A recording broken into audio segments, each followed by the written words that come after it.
ಆಸೆಯಿಂದ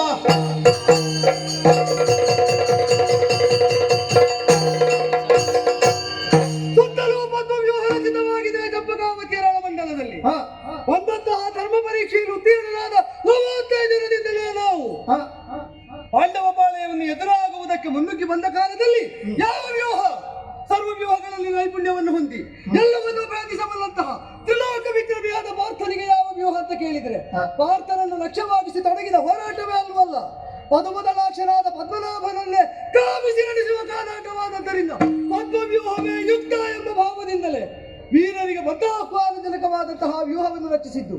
ವ್ಯೂಹ ಮಧ್ಯದಲ್ಲಿ ನರಳ ಉತ್ತಮ ತುರಂಗವನ್ನು ಬಂಧಿಸಿ ನಿಲ್ಲಿಸಿ ಆಗಿದೆ. ಹರಿಭಟರು ಎತ್ತಾಗಿ ಬರುವಾಗ ತಡೆಯುವುದಕ್ಕೆ ಬೇಕಾದ ಸುಭಟರನ್ನು ಆಯಾಸ್ಕಟ್ಟಿನ ಸ್ಥಾನದಲ್ಲಿ ನಿಲ್ಲಿಸಿ ಆಗಿದೆ. ಯಾರು ಬರ್ತಾರೆ? ಎದುರಾಳಿಯ ಪಕ್ಷದಿಂದ ಬರುವ ಸರ್ವರನ್ನು ಸದೆಬಡಿಯುವುದಕ್ಕೆ ಸನ್ನದ್ಧರಾಗಿ ಯಾರಲ್ಲಿ ದೂತರು ಹೋಗಿ ಬಿಡಿಸಿಕೊಳ್ಳುವುದಕ್ಕೆ ಹೇಳಿ.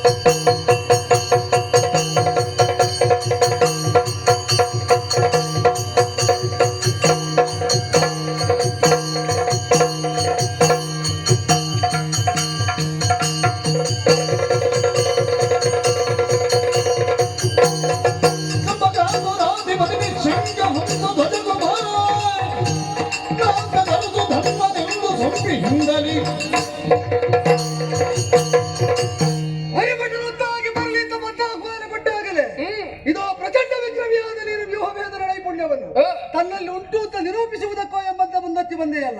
ಇದು ಮಧುಚಂದ್ರ ವಂಶದಲ್ಲಿ ಹುಟ್ಟಿಸಿದಂತಹ ಕಪ್ಪಗಾವತಿ ಅಧಿಪತಿಯಾದ ಹಂಸಧ್ವಜ ಕುಮಾರ ಸುಧರ್ವ ಎದುರಾಗಿ ನಿಂತದ್ದು. ಎದುರಿಸುವುದಕ್ಕೆ ಬಂದಂತಹ ಪಡುಭಟರಾದ ನೀನು ಯಾವ ಕುಲದಲ್ಲಿ ಉದಿಸಿದವು? ಅಪ್ಪ ಯಾರು? ನಿನ್ನ ಹೆಸರೇನು? ನಿನಗೂ ಪಾಂಡವರಿಗಿರುವ ಸಂಬಂಧ ಏನು? ಹೇಳು. ಪುತ್ರ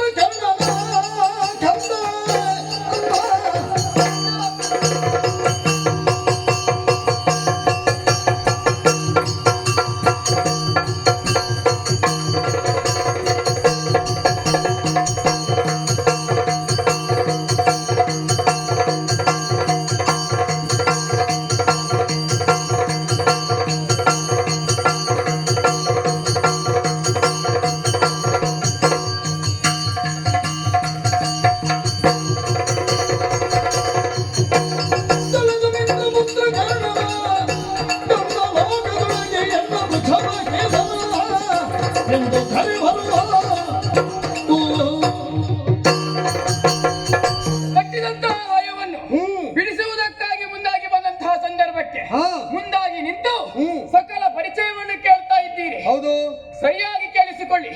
ಕಶ್ಯಪ ಗೋತ್ರದಲ್ಲಿ ಹುಟ್ಟಿಕೊಂಡವನು ನಾನು. ಸೂರ್ಯದೇವನ ಮಗನಾದಂತಹ ಕರ್ಣ, ದಾನಶೂರ ಕರ್ಣ ಎನ್ನುವ ಹಾಗೆ ಪ್ರಸಿದ್ಧನ್ನು ಹೊಂದಿದ್ದಾರೆ. ಕೌರವಾಪ್ತ ಅವನ ಮಗನಾಗಿ ಹುಟ್ಟಿದವನೇ ಈ ವೃಷಕೇತು. ನೀನೀಗ ಕರ್ಣ ತಲೆಯಲ್ಲ? ಹೌದು. ಅಪ್ಪನನ್ನು ಚಿಕ್ಕಪ್ಪ ಕೊಂದ. ಆ ಬಳಿಕ ಅಪ್ಪನಿಲ್ಲ, ಪರಿವಾರ ಇಲ್ಲ ಎಂಬುದರಿಂದ ಚಿಕ್ಕಪ್ಪಂದಿರ ಆಶ್ರಯಕ್ಕೆ ನೀನು ಬಂದರೆ ಚಿಕ್ಕಪ್ಪ ಈಗ ತಮ್ಮ ವಿರೋಧಿಗಳ ಸಮ್ಮುಖದಲ್ಲಿ ನಿನ್ನನ್ನೇ ಮೊದಲಾಗಿ ಒತ್ತಿ ನಿನ್ನನ್ನು ಈ ಸಲ ತೆಗೆಯುವ ಹಾಗುಂಟು. ಮಗು, ಏನು ಮಾಡುವ ಯೋಚನೆ? ಆ ಬಗ್ಗೆ ನೀನು ಯೋಚನೆ ಮಾಡಬೇಕಾದದ್ದಿಲ್ಲ.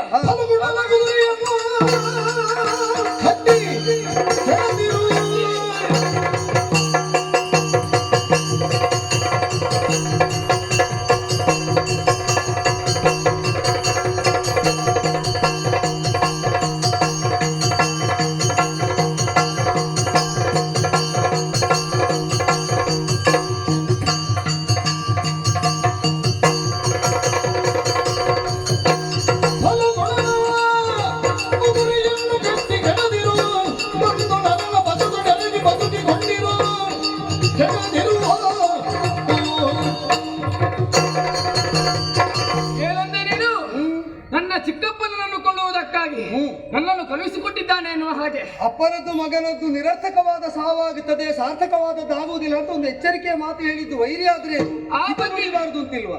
ಆ ಬಗ್ಗೆ ನೀನು ಯೋಚಿಸಬೇಕಾದದಿಲ್ಲವಲ್ಲ. ಯಾಕೆ ಮಾತನಾಡಿದೆ ಗೊತ್ತು?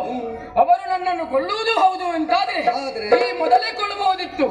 ಇಷ್ಟರವರೆಗೆ ಅವರು ಜೊತೆಯಾಗಿದ್ದವರು ನಾನು. ಅದೀಗ ಹಾಗೆಯೋ ತಂತ್ರದಿಂದ ಕೊಲ್ಲುವುದು ಅಂದ್ರೆ ಸಂದೇಹ ಬಾರದ ಹಾಗೆ ಸಹಜವಾದ ಸಂದರ್ಭದಲ್ಲಿ ಸಹಜವಾದ ಮರಣ ಸಂಭವಿಸಿದಂತೆ ಆಗಬೇಕು. ಅದಾಗುವುದಕ್ಕೆ ಇದು ತನಕ ಸಂದರ್ಭ ಸಿಕ್ಕಿರ್ಲಿಕ್ಕಿಲ್ಲ, ಈಗ ಸಿಕ್ಕಿದೆ ಅಂತ. ಇಷ್ಟು ಸಮಯದಲ್ಲಿ ಅವರ ಬಗ್ಗೆ ನನಗೆ ಚೂರು ಅನುಮಾನ ಬಂದದ್ದಿಲ್ಲ. ಸ್ವತಃ ಮಗನ ಹಾಗೆ ನನ್ನನ್ನು ಸಾಕಿದವರವರಿದ್ದಾರೆ. ಹೌದು. ಹಾಗಾಗಿ ಅವರ ಪಕ್ಷದ ಬೆಂಬಲಕ್ಕಾಗಿ ನಾನು ಬಂದವರಿದ್ದೇನೆ. ಅಂದ್ರೆ ಪರಂಪರೆ ಬಿಡುವುದಕ್ಕಾಗುವುದಿಲ್ವಲ್ಲ, ಉದ್ದೇಶ ಉದಾತ್ತವಾದದ್ದಾಗಿರ್ಲಿ ಅನುದಾತ್ತವಾದದ್ದಾಗಿರ್ಲಿ, ಹಾಗೆ ಅಂತ ಸಾವೆಂಬುದು ಅಪ್ಪನಿಂದ ಮಗನಿಗೆ ಸಂಕ್ರಮಿಸಿ ನಿಮ್ಮ ಮನೆ ಸೂತಕದ ಮನೆ ಅಂತ ಆಗುತ್ತದೆ ಎಂಬ ಎಚ್ಚರಿಕೆ ಹೇಳಿದ್ದು ನಾನು. ಹಾಗಂತ ನನ್ನ ಕೈಯಲ್ಲಿರುವುದು ಆಟಿಕೆ ಅಲ್ಲವಲ್ಲ, ಅದು ಬಾಯುಧ ಅಂತ ತೋರಿಸಬೇಕಾದ್ರೆ ಹಿಡಿದಿರ ಸಾಲದಲ್ಲ, ತೆಗೆದು ಬಿಡಬೇಕಲ್ಲ. ಬಿಲ್ಲನ್ನು ಹಿಡಿಯುವ ಮಿಡಿಯುವ ಜೇವಡೆಯುವ ಸರ್ವನ್ನು ಸಂಧಿಸುವ ಸೆಳೆಯುವ ಬಿಡುವಂತಹ ಸಂಸ್ಕೃತಿಯನ್ನು ನಾನು ಚೆನ್ನಾಗಿ ಬಲ್ಲೆ. ಇಷ್ಟು ಹೇಳಿದೆಯಲ್ಲ, ಅದಷ್ಟನ್ನು ಮಾಡಿ ತೋರಿಸು.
ನಿನ್ನೆದುರಿಗೆ ಬಂದವರು ಸಾಮಾನ್ಯ ಅಂತ ಭಾವಿಸಿದ್ಯಾ? ಅಸಾಮಾನ್ಯತೆಯ ಚಿಹ್ನೆಗಳು ಕಾಣ್ತಾ ಉಂಟು. ಯಾರು ಅಂತ ಹೇಳಿದ್ರೆ ಒಳ್ಳೆ.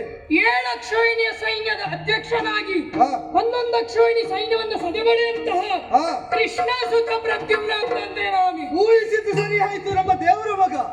ಆಗಲಿ ಆಗಲಿ. ಏನು ನನ್ನ ಬಗ್ಗೆ ನೀ ಕೇಳ್ತಿ ಅಂತ ಆದ್ರೆ, ಬಾಲ್ಯದಲ್ಲಿಯೇ ಶಂಬರನನ್ನು ವಧಿಸುವುದಕ್ಕಾಗಿ 2 ಬಾರಿ ಹುಟ್ಟಿ ಬಂದವ ನಾನು. ಆತನನ್ನ ವಧಿಸಿದ್ದೇನೆ. ಈಗ ಹೇಳಿದನ್ನ ಕೇಳುವುದಿಲ್ಲ ಅಂತ ಆದ್ರೆ ನಿನ್ನನ್ನು ವಧಿಸಿ. ಈಗ ಒಂದು ವಿಷಯ ಉಂಟು. ಏನು? ದುಶ್ಯಾಸನನ್ನು ಕೊಲ್ಲುವುದಕ್ಕೆ ಪ್ರತಿಜ್ಞೆ ಮಾಡಿದ್ದಲ್ವ ಭೀಮಸೇನ? ದುಶ್ಯಾಸನನ್ನು ಕೊಂದ ಮೇಲೆ ಕರ್ಣಸುತನಿಂದ ಸೋತದ್ದೌದಲ್ಲ. ಅಂದ್ರೆ ಏನು? ಯಾರನ್ನು ಕೊಲ್ಲುವುದಕ್ಕಾಗಿ ಹುಟ್ಟಾಗಿದ್ದೋ ಅವರನ್ನು ಕೊಲ್ಲುತ್ತಾರೆ. ಹಾಗೆಂತ ಬೇರೆಯವರ ಹತ್ರ ಸೋಲ್ಬಾರ್ದು ಅಂತಿಲ್ಲ. ಆ ಬಲ ನನ್ನಲ್ಲಿ ಇನ್ನೂ ಕುಂದಿದ್ದಿಲ್ಲ, ನಿನ್ನಲ್ಲಿ ತೋರ್ತೇನೆ. ಪರೀಕ್ಷೆ ಕೊಟ್ಟು ಕೆಲವು ಕಾಲ ಆಗಲಿಲ್ಲ, ಈಗ ಮತ್ತೊಂದು ಪರೀಕ್ಷೆ.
ದುಡುಕು ಸಹಜವಾದದ್ದಲ್ಲ.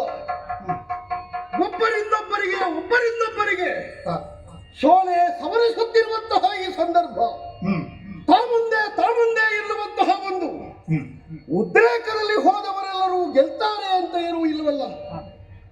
ಆ ಹುಡುಗ ಯಾರಿಗೂ ಅಂಜದೆ ಬಿಂಕದಿಂದ ಬಿಗುಮಾನದಿಂದ ಹೋರಾಟವನ್ನು ಮುಂದುವರಿಸ್ತಾ ಇದ್ದಾನೆ ಅಂತಾದ್ರೆ ಅವನೊಳಗೆ ಏನೋ ಒಂದಿದೆ. ಬಹುಶಃ ಪಾರ್ಥಸಾರಥಿ ನಮ್ಮ ದೇವರಿಗೆ ಹೆಸರು.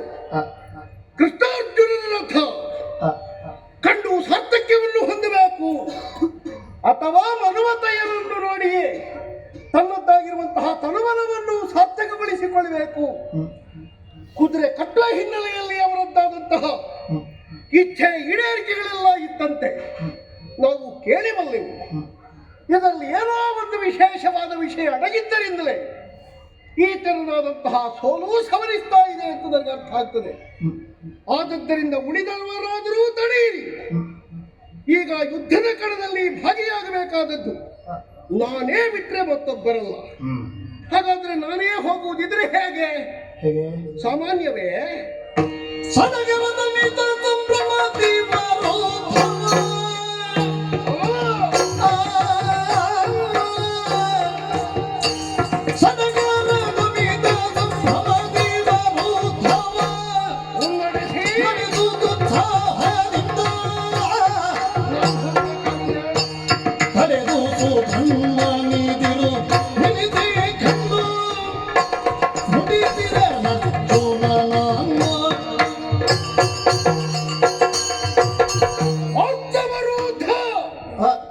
ಚಂಪಕಾವತಿಯ ಮಣ್ಣಿನಲ್ಲಿ ಹೋರಾಡುತ್ತಿರುವಂತಹ ಸುಧನ್ವನ ಸಮ್ಮುಖದಲ್ಲಿ ನಿಲ್ಲುವಾಗ ಹೇಗಿರಬೇಕು?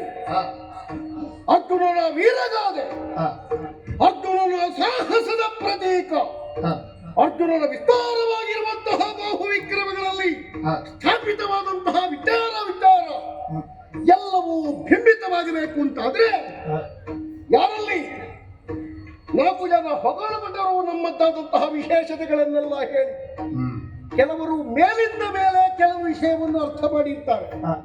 ಒಳಗಿಂದೊಳಗೆ ಏನು ಎನ್ನುವುದೇ ಅವರಿಗೆ ಗೊತ್ತಿರುವುದಿಲ್ಲ. ಗೊತ್ತಾದ್ರೆ ಅವರ ಪ್ರತಿಕ್ರಿಯೆ ಹೇಗೆ ಎನ್ನುವುದನ್ನು ತೋರುವ ಉದ್ದೇಶದಲ್ಲಿ ಹೇಳಿ ನಮ್ಮ ಬಗ್ಗೆ ಭೂಮಿಯಿಂದ ಆಕಾಶದವರೆಗೆ ಏಣಿ ಕಟ್ಟಿದ ಘಟನೆಯನ್ನು ಹೇಳಿ, ತಿರುಗುತ್ತಿರುವಂತಹ ಚಕ್ರದ ಮಧ್ಯದಲ್ಲಿ ಸಿಕ್ಕಿಸಿಟ್ಟಂತಹ ಮತ್ಸ್ಯದ ಕಣ್ಣಿಗೆ ಎಣ್ಣೆಯ ಕೊಬ್ಬರಿಗೆಯನ್ನು ನೋಡಿ ಪ್ರಯೋಗ ಮಾಡಿದಂತಹ ಅರ್ಜುನನು ಕರಕೌಶಲದ ವಿಸ್ತಾರತೆಯನ್ನು ಹೇಳಿ, ಪಾಸಟಿ ಇಲ್ಲದೆ ಪರಮೇಶ್ವರನ ಕೂಡ ಹೋರಾಟವನ್ನು ಮಾಡಿದಂತಹ ಪ್ರತಿಸ್ಪರ್ಧಿಯೇ ಇಲ್ಲದಿರುವಂತಹ ಪಾರ್ಥನ ಬಿಂಕದ ಪ್ರತಾಪವನ್ನು ಹೇಳಿ ಆಗೇನು ಮಾಡ್ತಾರೆ ನೋಡೋಣ. ಹೋಗುವ ರಥ ಬಿರುಸಿನಿಂದಲೇ ಹೋಗಬೇಕು. ಎಲ್ಲಿ ನಿಲ್ಲಬೇಕು ಎನ್ನುವುದು ನಮಗೆ ಗೊತ್ತಿದ್ರೂ ನಿಧಾನ ಹೋಗಿ ನಿಲ್ಲಿಸುವುದಲ್ಲ. ಆ ಜಾಗಕ್ಕೆ ಮುಟ್ಟುವಾಗ ಒಮ್ಮೆಲೆ ಇಳಿಬೇಕು. ಆಗ ಕುದುರೆಗಳು ಹೇಸಾರವವನ್ನು ಎಬ್ಬಿಸುತ್ತಾ ಎರಡೂ ಕೈಗಳನ್ನು ಮೇಲೆತ್ತಿ ರಥಚಕ್ರ ಇದ್ದಲ್ಲೇ ಗರ ಗರ ಗರ ಗರ ಗರ ಅಂತ ತಿರುಗಬೇಕು. ಇಟ್ಟು ಹೊಂದಾಗಬೇಕು ನೋಡಿ. ಹತ್ತಿರದಲ್ಲಿದ್ದವರ ಮುಖ ಧೂಳಿನಿಂದ ಮುಚ್ಚಬೇಕು. ಆಗ ಗೊತ್ತಾಗ್ತದೆ ಬಂದವರ ಅಣ್ಣ ಅಂತ. ಅದಕ್ಕಾಗಿಯೇ ಪರ್ವತದ ಸಿದ್ಧತೆಯನ್ನು ಮಾಡಿ ನಡೆಯೋಣ.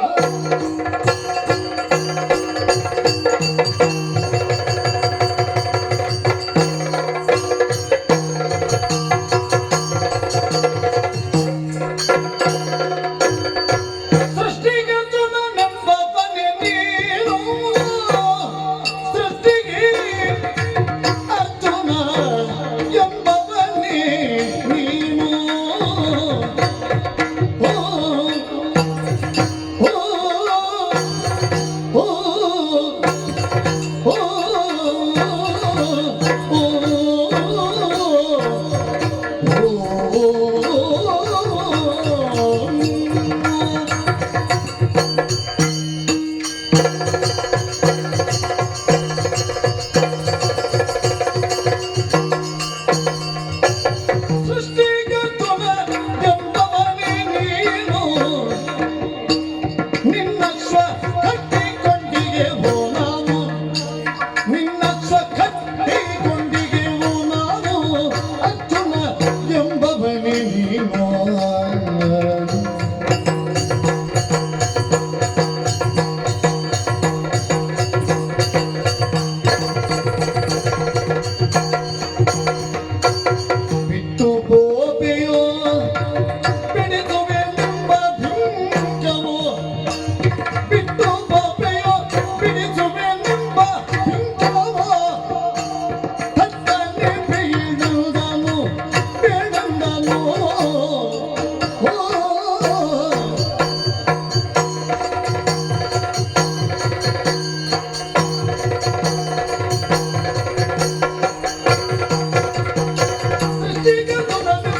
ಕಾಲದಲ್ಲಿ ಮಾರ್ಗೊಳಿತಾ ಇರುವಂತಹ ಕೀರ್ತಿ ಸ್ತುತಿಗಳೇನುಂಟು ಅದೆಲ್ಲವನ್ನು ಆಲಿಸ್ತಾ ಇದ್ದ ವೇಳೆಯಲ್ಲಿ ಕುರುಪುಟಗಳ ಹೆಸರವ ಧ್ವನಿ ಏನುಂಟು ಅದು ಸ್ಪಷ್ಟವಾಗಿ ಮಾರ್ಗೊಳಿಯುವಂತೆ ಒಂದೊಮ್ಮೆಗೆ ನಿಬಿಡವಾದಂತಹ ರಣಮಂಡಲವೇ ಸ್ತಬ್ಧವಾಗಿ ದಾರಿ ಬಿಟ್ಟುಕೊಟ್ಟ ಸ್ಥಿತಿಯಲ್ಲಿ ಬಿಟ್ಟ ದಾರಿಯ ಮಧ್ಯದಲ್ಲಿ ಅದೋ ಕ್ಷೇತ್ರಗಳಿಂದ ವಿರಾಜಿತನಾದಂತಹ ಪಾರ್ಥ ಪ್ರತಾಪ ಮುನ್ನತ್ತಿ ಬರ್ತಾ ಇರುವ ಬಗೆಯನ್ನು ಕಂಡಾಗಲೇ ಈ ಭೂಮಂಡಲದಲ್ಲಿ ಅರ್ಜುನನ ನೆಗಳತೆಯನ್ನು ಹೊಂದಿದ ಏಕಮೇವಾದ್ವಿತೀಯ ವೀರನು ನೀನೇ ಅಂತ ಊಹಿಸಿದೆ, ಹೌದು ತಾನೆ?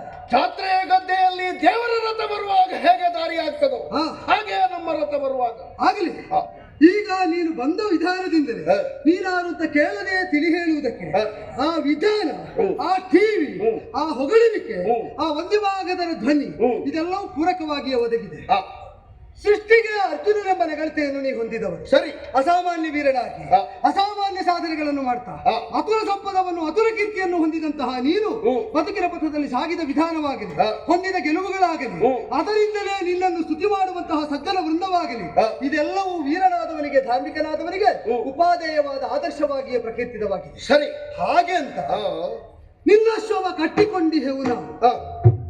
ವ್ಯಕ್ತಿಗತವಾಗಿ ಹೇಳುವುದಿದ್ರೆ ಬೆಂಬಲಿಗನಾಗಿ ಬಂದ ನಿನ್ನ ಶ್ವ, ಸಮಷ್ಟಿ ಹಿತದಿಂದ ಹೇಳುವುದಿದ್ರೆ ನಿಮ್ಮ ಶ್ವ ಕಟ್ಟಿಕೊಂಡಿಹೆವು ನಾವು. ಅಂದ್ರೆ ಒಟ್ಟು ಪಾಂಡವರ ಶ್ವ ಕಟ್ಟಿಕೊಂಡದ್ದು ಚಪ್ಪಕಾವತಿ. ಸರಿ, ಇದು ಸಮಷ್ಟಿಯಿಂದ, ವ್ಯಕ್ತಿತ್ವದಿಂದ, ವ್ಯಷ್ಟಿಹಿತದಿಂದ ಪಾರ್ಥನ ಬೆಂಗಾವಲಿರುವಂತಹ ಒಂದು ಯಜ್ಞಾಶ್ವವನ್ನು ಸುಧನ್ವನ ನೇತೃತ್ವ ಇರುವ ಪಡೆ ಕಟ್ಟಿಕೊಂಡಿದೆ, ಕಟ್ಟಿಕಡ ಹಾಕಿದೆ. ಈಗ ಅದನ್ನು ಬಿಡಿಸುವುದಕ್ಕಾಗುವುದಿಲ್ಲ ಅಂತ ನಾವು ನೆಚ್ಚಿಕೊಳ್ಳುವಲ್ಲಿ ನಮಗಿದ್ದ ಆಧಾರ ಏನು ಅಂದರೆ, ಧಾರ್ಮಿಕರಾದಂತಹ ನೀವು ಅಧಾರ್ಮಿಕ ಪ್ರವೃತ್ತಿಯನ್ನು ಹೊಂದಿದ ಆಸುರಿ ಪ್ರವೃತ್ತಿಯನ್ನು ಮೆರೆದಾಡುವ ಅನೇಕರನ್ನು ಕೊಂದು ಕಳೆದದ್ದುಂಟು, ಸೋಲಿಸಿದ್ದುಂಟು, ಬದುಕಿನಲ್ಲಿ ಗೆಲ್ಲುತ್ತಾ ಗೆಲ್ಲುತ್ತಾ ಇಲ್ಲಿಯ ತನಕ ಬಂದು ನಿಂತದ್ದುಂಟು. ಸರಿ, ಆದರೆ ಎಲ್ಲಿ ಅಧಾರ್ಮಿಕರ ಮುಂಭಾಗದಲ್ಲಿ ಸಾಧಿಸಿದ ಜಯಗಳನ್ನು ಇಲ್ಲಿ ನಮ್ಮ ಎದೆ ನಡಗಿಸುವುದಕ್ಕಾಗಿ, ಎದುರಾಳಿಗಳ ಆತ್ಮಸ್ಥೈರ್ಯ ಕುಸಿಯುವಂತೆ ಮಾಡುವುದಕ್ಕಾಗಿ ದ್ರುಪದನ ಕಟ್ಟಿದನ ತೋಟಿ, ದಾನವ ನಿವಾತ ಕವಚರನ್ನು ಸೋಲಿಸಿದವನ ತೋಟಿ ಅಲ್ವೋ, ನನಗೆ ಐರಾವತವನ್ನಿಳಿಸಿದನ ತೋಟಿ, ಈಗ ಬೇರೆ ಬೇರೆ ಹೇಳ್ತಾ ಬಂದ್ಯ, ಮತ್ತೆ ಯಂತ್ರವ ಭೇದಿಸಿದವನ ತೋಟಿ ಆಗಲಿ. ಅಲ್ಲೆಲ್ಲವೂ ಕೂಡ ಒಂದೋ ವ್ಯಕ್ತಿಗತವಾಗಿ ನಿನ್ನ ಹಿತ ಸಾಧನೆಯಾಗಿದೆ, ಅದು ಧರ್ಮ ಪಥಗಾಮಿಯಾದದ್ದರಿಂದ ಒಪ್ಪಿಗೆ ನನಗೆ, ಸರಿ, ಅದರ ಬಗ್ಗೆ ಗೌರವವೇ ಉಂಟು. ಒಬ್ಬಾತ ವಿರೋಧಿಯಾಗಿ ಸಾಂದರ್ಭಿಕವಾಗಿ ಸಿಕ್ಕಿದ್ದಾನೆ ಎಂಬುದರಿಂದ ಅವ ಬದುಕಿಡಿ ಮಾಡಿದ್ದೆಲ್ಲ ತಪ್ಪು ಅಂತ ಹೇಳಬೇಕಾದಂತಹ ಕೀಳಾದ ಅಭಿರುಚಿಯನ್ನು ನನಗಿಲ್ಲ. ಸಾಂದರ್ಭಿಕವಾಗಿ ಯಾವುದರ ಮೇಲೆ ವಿರೋಧವೋ ಅದನ್ನೊಂದನ್ನು ಉಳಿದು ಅವರನ್ನು ಒಪ್ಪುವಲ್ಲಿ ನಾವು ಕೃಪಣರು ಅಲ್ಲ. ಆದ್ದರಿಂದಲೇ ಪಾಂಡವ ಪಂಚಕರ ಸಾಧನೆಯಾಗಲಿ, ಅವರ ಬದುಕಿನ ಯಶಸ್ಸಾಗಲಿ ನಮಗೆ ಮಾನ್ಯವೇ. ಆದರೆ ಅವರು ಸಾಧಿಸಿದ ಸರ್ವ ಯಶಸ್ಸುಗಳು ಒಂದು ಅನ್ಯರಿಗೆ ಹಾನಿ ಮಾಡದೆ ತಾವಾಗಿ ಗೆದ್ದುಕೊಂಡು ಬಂದದ್ದು. ಸರಿ, ಇನ್ನೊಂದು ಅಧಾರ್ಮಿಕರಿಗೆ ಜೀವಕ್ಕಿಂತ ಮೊದಲಾಗಿ ಅನ್ಯ ವಸ್ತು ಸಂಪದಗಳ ಹಾನಿಯನ್ನು ಮಾಡಿ ಜೀವವನ್ನು ಹಾನಿ ಮಾಡಿ ಗೆಲ್ಲುತ್ತಾ ಬಂದದ್ದು. ಇಲ್ಲಿ ವ್ಯಕ್ತಿಗತವಾಗಿ ಧಾರ್ಮಿಕರಾದವರಿಗೆ ಹಾನಿ ಮಾಡದೆ ನಿಮಗೆ ಗೆಲ್ಲುವುದಕ್ಕಾಗದ ಒಂದು ಅಶ್ವಮೇಧದ ದುರಪ್ರಸಂಗ, ಇನ್ನೊಂದು ಎದುರಾಳಿಯಾಗಿ ನಿಂತದ್ದು ಆಸುರಿಯ ಆವೇಶ ಇಲ್ಲದಂತಹ ವೈಷ್ಣವತ್ವವನ್ನು ರಕ್ತದಲ್ಲೇ ಜೀರ್ಣವಾಗಿಸಿಕೊಂಡಂತಹ ಒಂದು ವೈಷ್ಣವ ಸಂತತಿ. ಆದ್ದರಿಂದಲೇ ಇಲ್ಲಿ ನೀನು ಈ ಹಿಂದೆ ಗಳಿಸಿದಂತಹ ಎಲ್ಲಾ ದುರಗಳು ಸೃಷ್ಟಿಗೆ ಅರ್ಜುನನೆಂಬ ನೆಗಳತೆ ಕಾರ್ಯಸಾಧ್ಯವಲ್ಲ ಎಂಬ ಅಚಲ ಆತ್ಮವಿಶ್ವಾಸದಿಂದ ನಿನ್ನ ಶವ ಕಟ್ಟಿಕೊಂಡಿಹೆವು ನಾವು. ದುರಕ್ಕೆದುರಾಗಿ ಬಂದ ವೃಷಕೇತ ಪ್ರತಿಮ್ನಾದಿಗಳನ್ನು ಕೆಡ ಹಾಕಿದ ಮೇಲೆ ಎದುರಾಗಿ ಬಂದಂತಹ ನೀನು ಈಗ ಎದುರಾಳಿಯಲ್ಲಿದ್ದ ಧಾರ್ಮಿಕತೆಯನ್ನು ಮಾನಿಸಿ ಆಯುಧವನ್ನು ಕೆಳಗಿಟ್ಟು ದುರದ ಮಾರ್ಗದಲ್ಲೇ ಗೆಲ್ಲುತ್ತೇನೆ ಅಂತ ಬಂದದ್ದನ್ನು ಬಿಟ್ಟು ಪೋಪೆಯೋ ಬೇರೆ ಮಾರ್ಗ ಹಿಡಿತೀಯೋ ಅಥವಾ ಏರಿ ಬಂದ ಮಾರ್ಗದಲ್ಲೇ ಬಿಡಿಸುವೆನೆಂಬ ಬಿಂಕವು ತಟ್ಟನೇಳು ಸುಧನ್ವ. ಧಾರ್ಮಿಕತೆ, ನಾವು ಧಾರ್ಮಿಕರಿದ್ದೇವೆ ಎನ್ನುವ ಪ್ರಯೋಗ ಉಂಟಲ್ಲ, ಹೌದು, ಅದು ನಮ್ಮದ್ದಾದಂತಹ ತಿಳುವಳಿಕೆಯ ಮಟ್ಟವನ್ನು ಮಾತ್ರ ಮುಟ್ಟುತ್ತದೆ ಬಿಟ್ರೆ ದೇಶವ್ಯಾಪಿ ಅಂತ ನೀನು ತಿಳಿಬೇಕು. ಯಾಕಾಗುದಿಲ್ಲ? ಆದದ್ದರಿಂದಲೇ ನೀನು ಹುಡುಗ ಅಂತ ನಾವು ಹುಡುಗ ನೀನು ನಿನ್ನ ಬೆಳಗಿನ ನುಡಿಯ ಹತ್ತಿಡು ಹುಡುಗ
ನಮ್ಮೊಡನೆ ತೆರಳು ನಿನ್ನ ಒಡಗೊಂಬಿ ಧನವ ಕೊಡು ನಿನ್ನ ಒಡಗೊಂಬಿ ಧನವ ಕೊಡು ಪಡೆಯನ್ನು ಕೊಂಡು ನಮ್ಮೊಡನೆ ತೆರಳು ನಿನ್ನ ಒಡಗೊಂಬಿ ಧನವ ಕೊಡು ಹುಡುಗ ನೀನು ನಿನ್ನ ಬೆಳಗಿನ ನುಡಿಯ ಕತ್ತಿಡು ನಮ್ಮ ಭಯವ ಬಿಡು ಹುಡುಗ ಆ, ಆ, ಆ,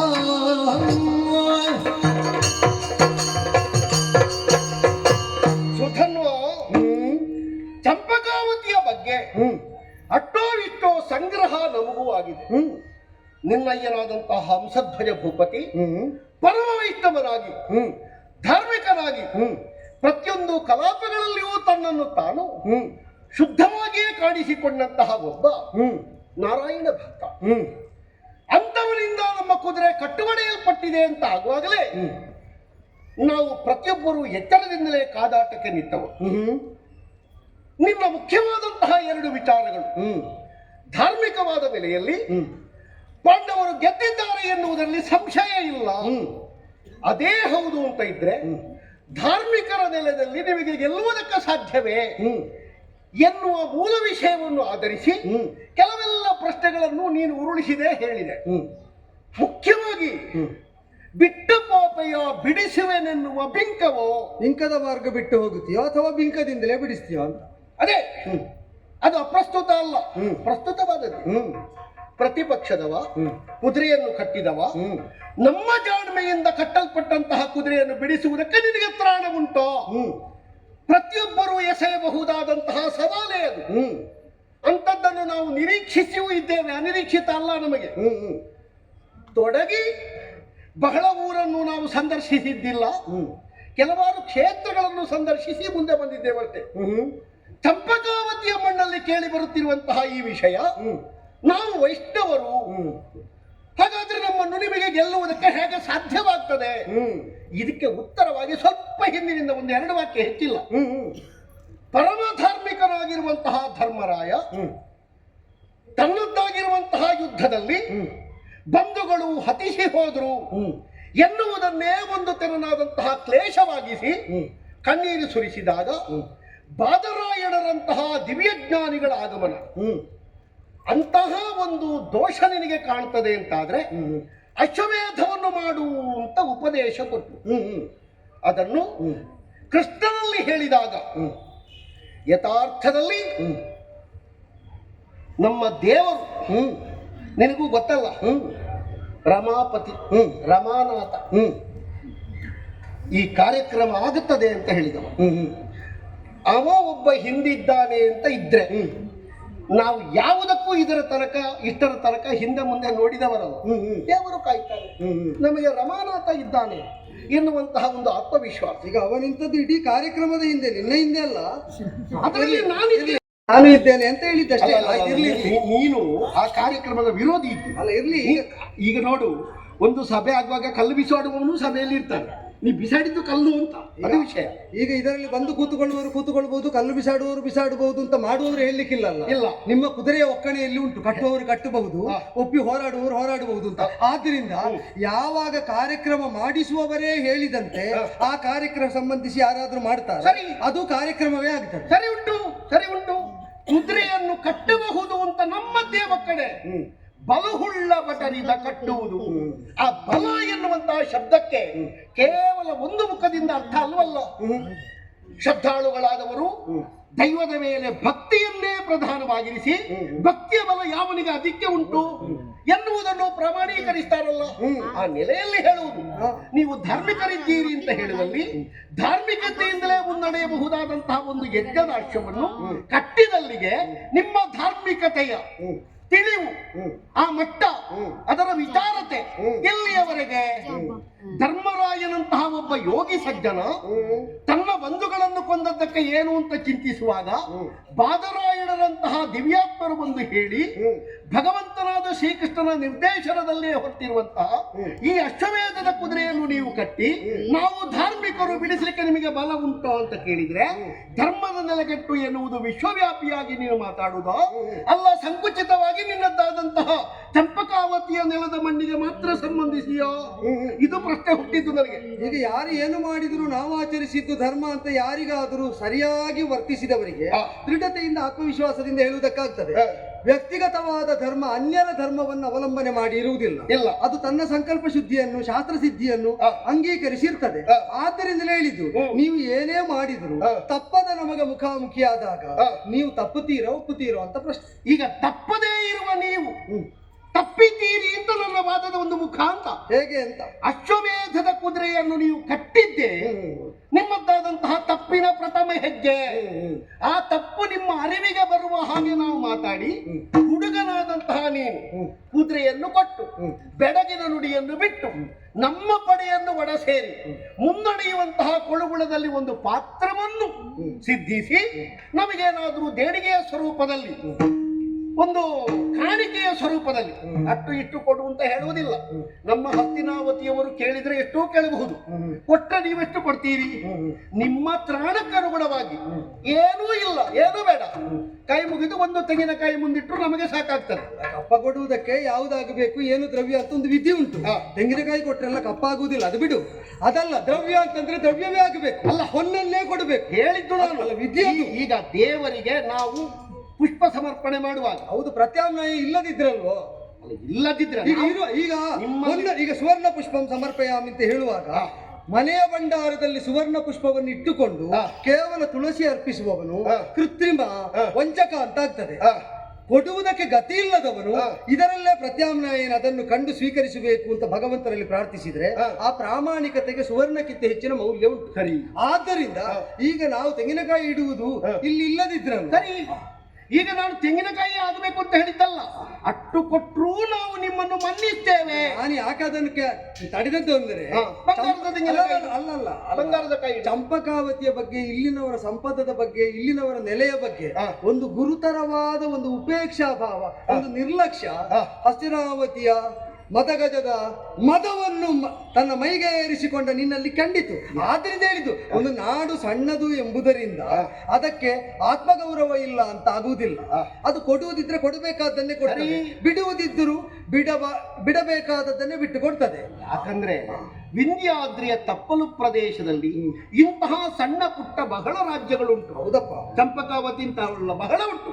ಈಗ ಅಂತಹ ನೀವು ಮಕುಟಾಧಿಪತಿಗಳಾಗಿ ಮಂಡಲಾಧಿಪರಾಗಿ ನಮ್ಮಂತಹ ಹಸ್ತಿನಾವತಿಯ ಚಕ್ರವರ್ತಿಯ ಮನೆತನಕ್ಕೆ ಅಯ್ಯೋ ಅವರು ಕೇಳಿದ್ರೆ ನಾವು ಏನು ಕೊಡ್ಬಹುದು, ಎಷ್ಟು ಕೊಡ್ಬಹುದು, ಹೇಗೆ ಹಾಗೆಲ್ಲ ಈಗ ಹಾಗೆಲ್ಲ ಒಂದು ಭಾವನೆ ಇದ್ರೆ ಹಾಗೆಲ್ಲ ಹಿಡಿದಿಟ್ಟುಕೊಳ್ಳುವರಲ್ಲ. ಪರ್ವತದಲ್ಲಿ ಹುಟ್ಟಿ ಅಲ್ವೋ, ಬ್ರಾಹ್ಮಣರ ಕೇರಿಯಲ್ಲಿ ಬದುಕಿ ಭಿಕ್ಷೆ ಬೇಡಿ ಉಂಡು, ಆ ಬಳಿಕ ಬ್ರಾಹ್ಮಣ ರೂಪದಲ್ಲೇ ಮದುವೆಯಾಗಿ, ಆ ಬಳಿಕ ಕಾಡಾಡಿಗಳಾಗಿ ತಿರುಗಾಡಿ, ಅಜ್ಞಾತವಾಸದಲ್ಲಿ ನೆಲೆಯಾಗಿ, ಏನೂ ಇಲ್ಲದೆ 5+1 ಅಂತ ಇದ್ದವರು ಆ ಬಳಿಕ ಚಕ್ರವರ್ತಿ ಪೀಠವನ್ನು ಏರುವುದಕ್ಕಾಗುತ್ತದೆ ಅಂತ ಆದ್ರೆ ಹುಟ್ಟಿನಿಂದ ಹೊಂದಿದ್ದನ್ನು ಕಳೆದುಕೊಳ್ಳದೆ ಇಲ್ಲಿಯ ತನಕ ಉಳಿಸಿ ಬೆಳೆಸಿದ ನಮಗೆ ಈಗ ನೀವು ಒಂದು ಕಾಲದಲ್ಲಿ ಹೊಂದಿದ್ದಕ್ಕಿಂತ ಹೆಚ್ಚು ಈಗಲೇ ಉಂಟು ಅಂತ ಆಯ್ತಾ ಇಲ್ವೋ? ಇಲ್ಲ ಮಗು, ಇಲ್ಲ, ಎಂತದಿಲ್ಲ. ನಿನ್ನ ವಾದದ ಮುಖ ಸರಿ ಇಲ್ಲ.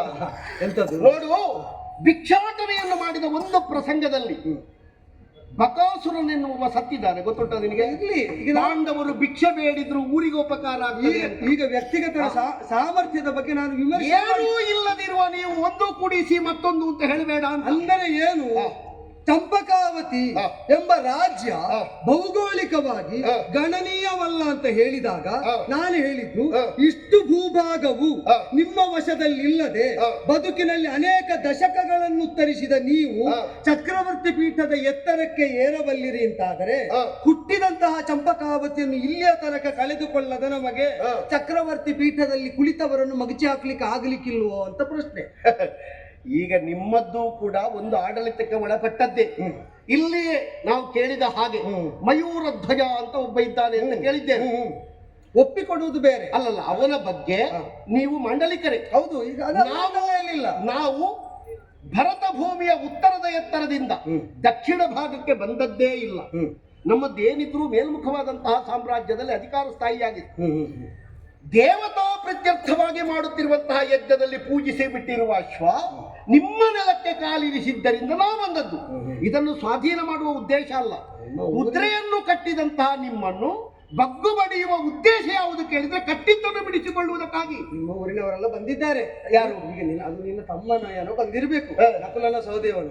ರಾಜಸೂಯ ಮಾಡುವಾಗ ಈ ಲೋಕದಲ್ಲಿದ್ದ ಎಲ್ಲ ರಾಜರುಗಳನ್ನು ಗೆಲ್ಲದೆ ಮಾಡ್ಲಿಕ್ಕೆ ಆಗುವುದಿಲ್ಲ ಅಂತ ಅಂದ ಕಾಲದಲ್ಲಿ, ಆ ಕಾಲದಲ್ಲಿ ನಾವು ದ್ರವ್ಯವನ್ನು ಕೊಟ್ಟಿದ್ದೇವೆ. ಅಪ್ಪನನ್ನು ಸರಿ ಕೇಳಬೇಕು. ನಕುಲನ ಸಹದೇವನು ಯಾರು ಬಂದಿದ್ದಾರೆ, ಬಾರದೇನೂ ಅಲ್ಲ. ನಾವು ಕೊಟ್ಟ ದೇಣಿಗೆಯಿಂದ ನೀವು ಯಾಗವನ್ನು ಮಾಡಿದ್ದೀರಿ, ಇಲ್ಲ ಅಂತಲ್ಲ. ಆದರೆ ಈ ವಿಧಾನದಿಂದ ಎದುರಾದದ್ದಿಲ್ಲ. ಇಲ್ಲ, ಈಗ ರಾಜಸೂಯಾಧ್ವರ ಇರಲಿ, ಅಶ್ವಮೇಧ ಇರಲಿ, ಕಟ್ಟಿದ ಕುದುರೆಯನ್ನು ಬಿಡಿಸದೇ ಇದ್ರೆ ನೀವು ಕಟ್ಟಿ ಹಾಕಿಕೊಂಡು ಏನ್ ಮಾಡ್ತೀರಿ ಅಂತ ಒಂದು ಪ್ರಶ್ನೆ ಬರುವುದಿಲ್ಲ. ಏನ್ ಮಾಡ್ತೀರಿ? ಈಗ ಯಾಗವನ್ನು ಕಟ್ಟಿಕೊಂಡು, ಯಾಗಾಶ್ವವನ್ನು ಕಟ್ಟಿಕೊಂಡು ಹೊರಟಂತಹ ಯಾಜ್ಞಿಕನಾದವರನ್ನು ಸೋಲಿಸಿದ್ರೆ ಮತ್ತೆ ನಾನೇ ಮುಂದೆ ನಿಲ್ಲಿಸಿ ಆ ಯಾಜವನ್ನು ಪರಿಸಮಾಪ್ತಿ ಮಾಡಬೇಕು. ನಿಮ್ಮ ಯಾಜಮಾನ್ಯದಲ್ಲಿ ಅಲ್ಲ, ಸೋಲಿಸಿದವರ ಯಾಜಮಾನ್ಯದಲ್ಲಿ ಯಜ್ಞ ಪರಿಸಮಾಪ್ತಿ ಆಗ್ತದೆ. ಅದೇ ವಿಧಿ. ಈಗ ಅರ್ಜುನ ಒಬ್ಬ ಸೋತಲ್ಲಿಗೆ ಪರ್ಯಾಪ್ತವಾ? ಅಲ್ಲ, ಈಗ ಅದು ಮುಂದಿನದ್ದು ನಾವಲ್ಲಿ ಉತ್ತರಿಸಬೇಕಾದ್ದು. ಅಲ್ಲ, ನೀವೇ ಹೌದು ಉತ್ತರಿಸುವಾಗ ನಿಮಗೆ ಇಷ್ಟು ಉತ್ತರ ಹೇಳಬೇಕಾದ ಕಂಡುಕೊಂಡು ತೊಡಗಿದ್ದು ಅಂದೆ ನಾನು. ಚಂಪಕಾವತಿಯವರು ನಡೆದಾಡಿದವರಲ್ಲ, ನಮಗೆಲ್ಲಿಯೂ ಕಾಣುವುದಿಲ್ಲ ಅವರ ಪರಾಕ್ರಮ, ಅವರ ಪೌರುಷ. ಇಂಥ ಕಡೆಯಲ್ಲಿ ಹೋರಾಟ ಮಾಡಿದ್ದಾರೆ, ಇಂಥವರಲ್ಲಿ ಸೋತಿದ್ದಾರೆ, ಇಂಥವರಲ್ಲಿ ಗೆದ್ದಿದ್ದಾರೆ, ನಮಗೇನೂ ಲೆಕ್ಕ ಸಿಕ್ಕುವುದಿಲ್ಲ. ಹಸ್ತಿನಾವತಿಯವರು ಬದುಕಿನಲ್ಲಿ ನಡೆದಾಡಿದವರು. ನಡೆದಾಡಿದವರಿಗೆ ಕೆಲವು ಸಲ ಎಡವುವ ಪ್ರಸಂಗವೂ ಬರ್ತದೆ, ಬಿದ್ದವರನ್ನು ಒದ್ದು ಮುಂದೆ ಹೋಗುವ ಪ್ರಸಂಗವೂ ಬರ್ತದೆ. ಆದದ್ದರಿಂದ ಕೇವಲ ಬಾಲಿಶವಾಗಿ ಮಾತಾಡಬೇಡ. ಕುದುರೆಯನ್ನು ಬಿಟ್ಟು ಕಪ್ಪವನ್ನು ಕೊಟ್ಟು ನೀನು ಶರಣಾಗತನಾದ್ರೆ ನಾವು ಮನ್ನಿಸಿ. ನಮ್ಮ ಮೇಳ ಬಹಳ ದೊಡ್ಡದು ಮಗು. ಹೌದೌದು, ನಿಮ್ಮ ಮೇಳದ ಹೆಸರು ಹೇಳಿದ್ರೆ ಸಾಕಂತೆ ಕೆಲವು ಕೆಲಸಕ್ಕೆ. ಹೌದಲ್ಲ?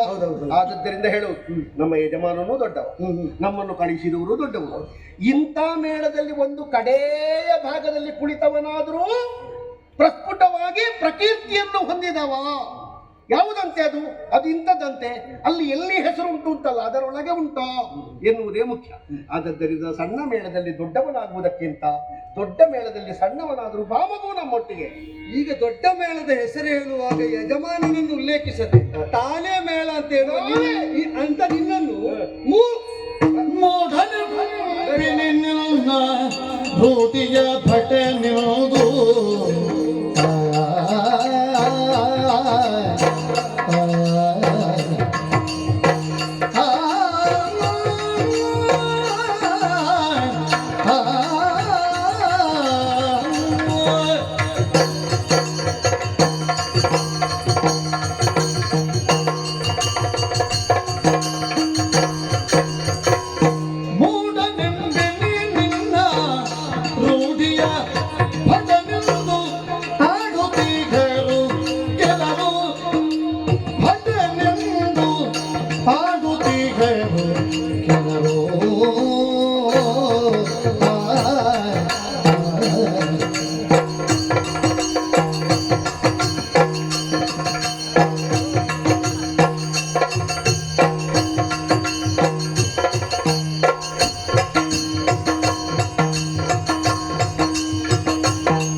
ಅವರಿಗೆ ಪಕ್ಕ ಗೊತ್ತಾಯ್ತು. ನಮಗೇನು ಹರಿಕೆ ಇಲ್ಲ, ಬಾಕಿದ್ದವರು ನಮ್ಮನ್ನು ಏನು ಬೇಕಾದ್ರೂ ಹೇಳ್ಬೋದು.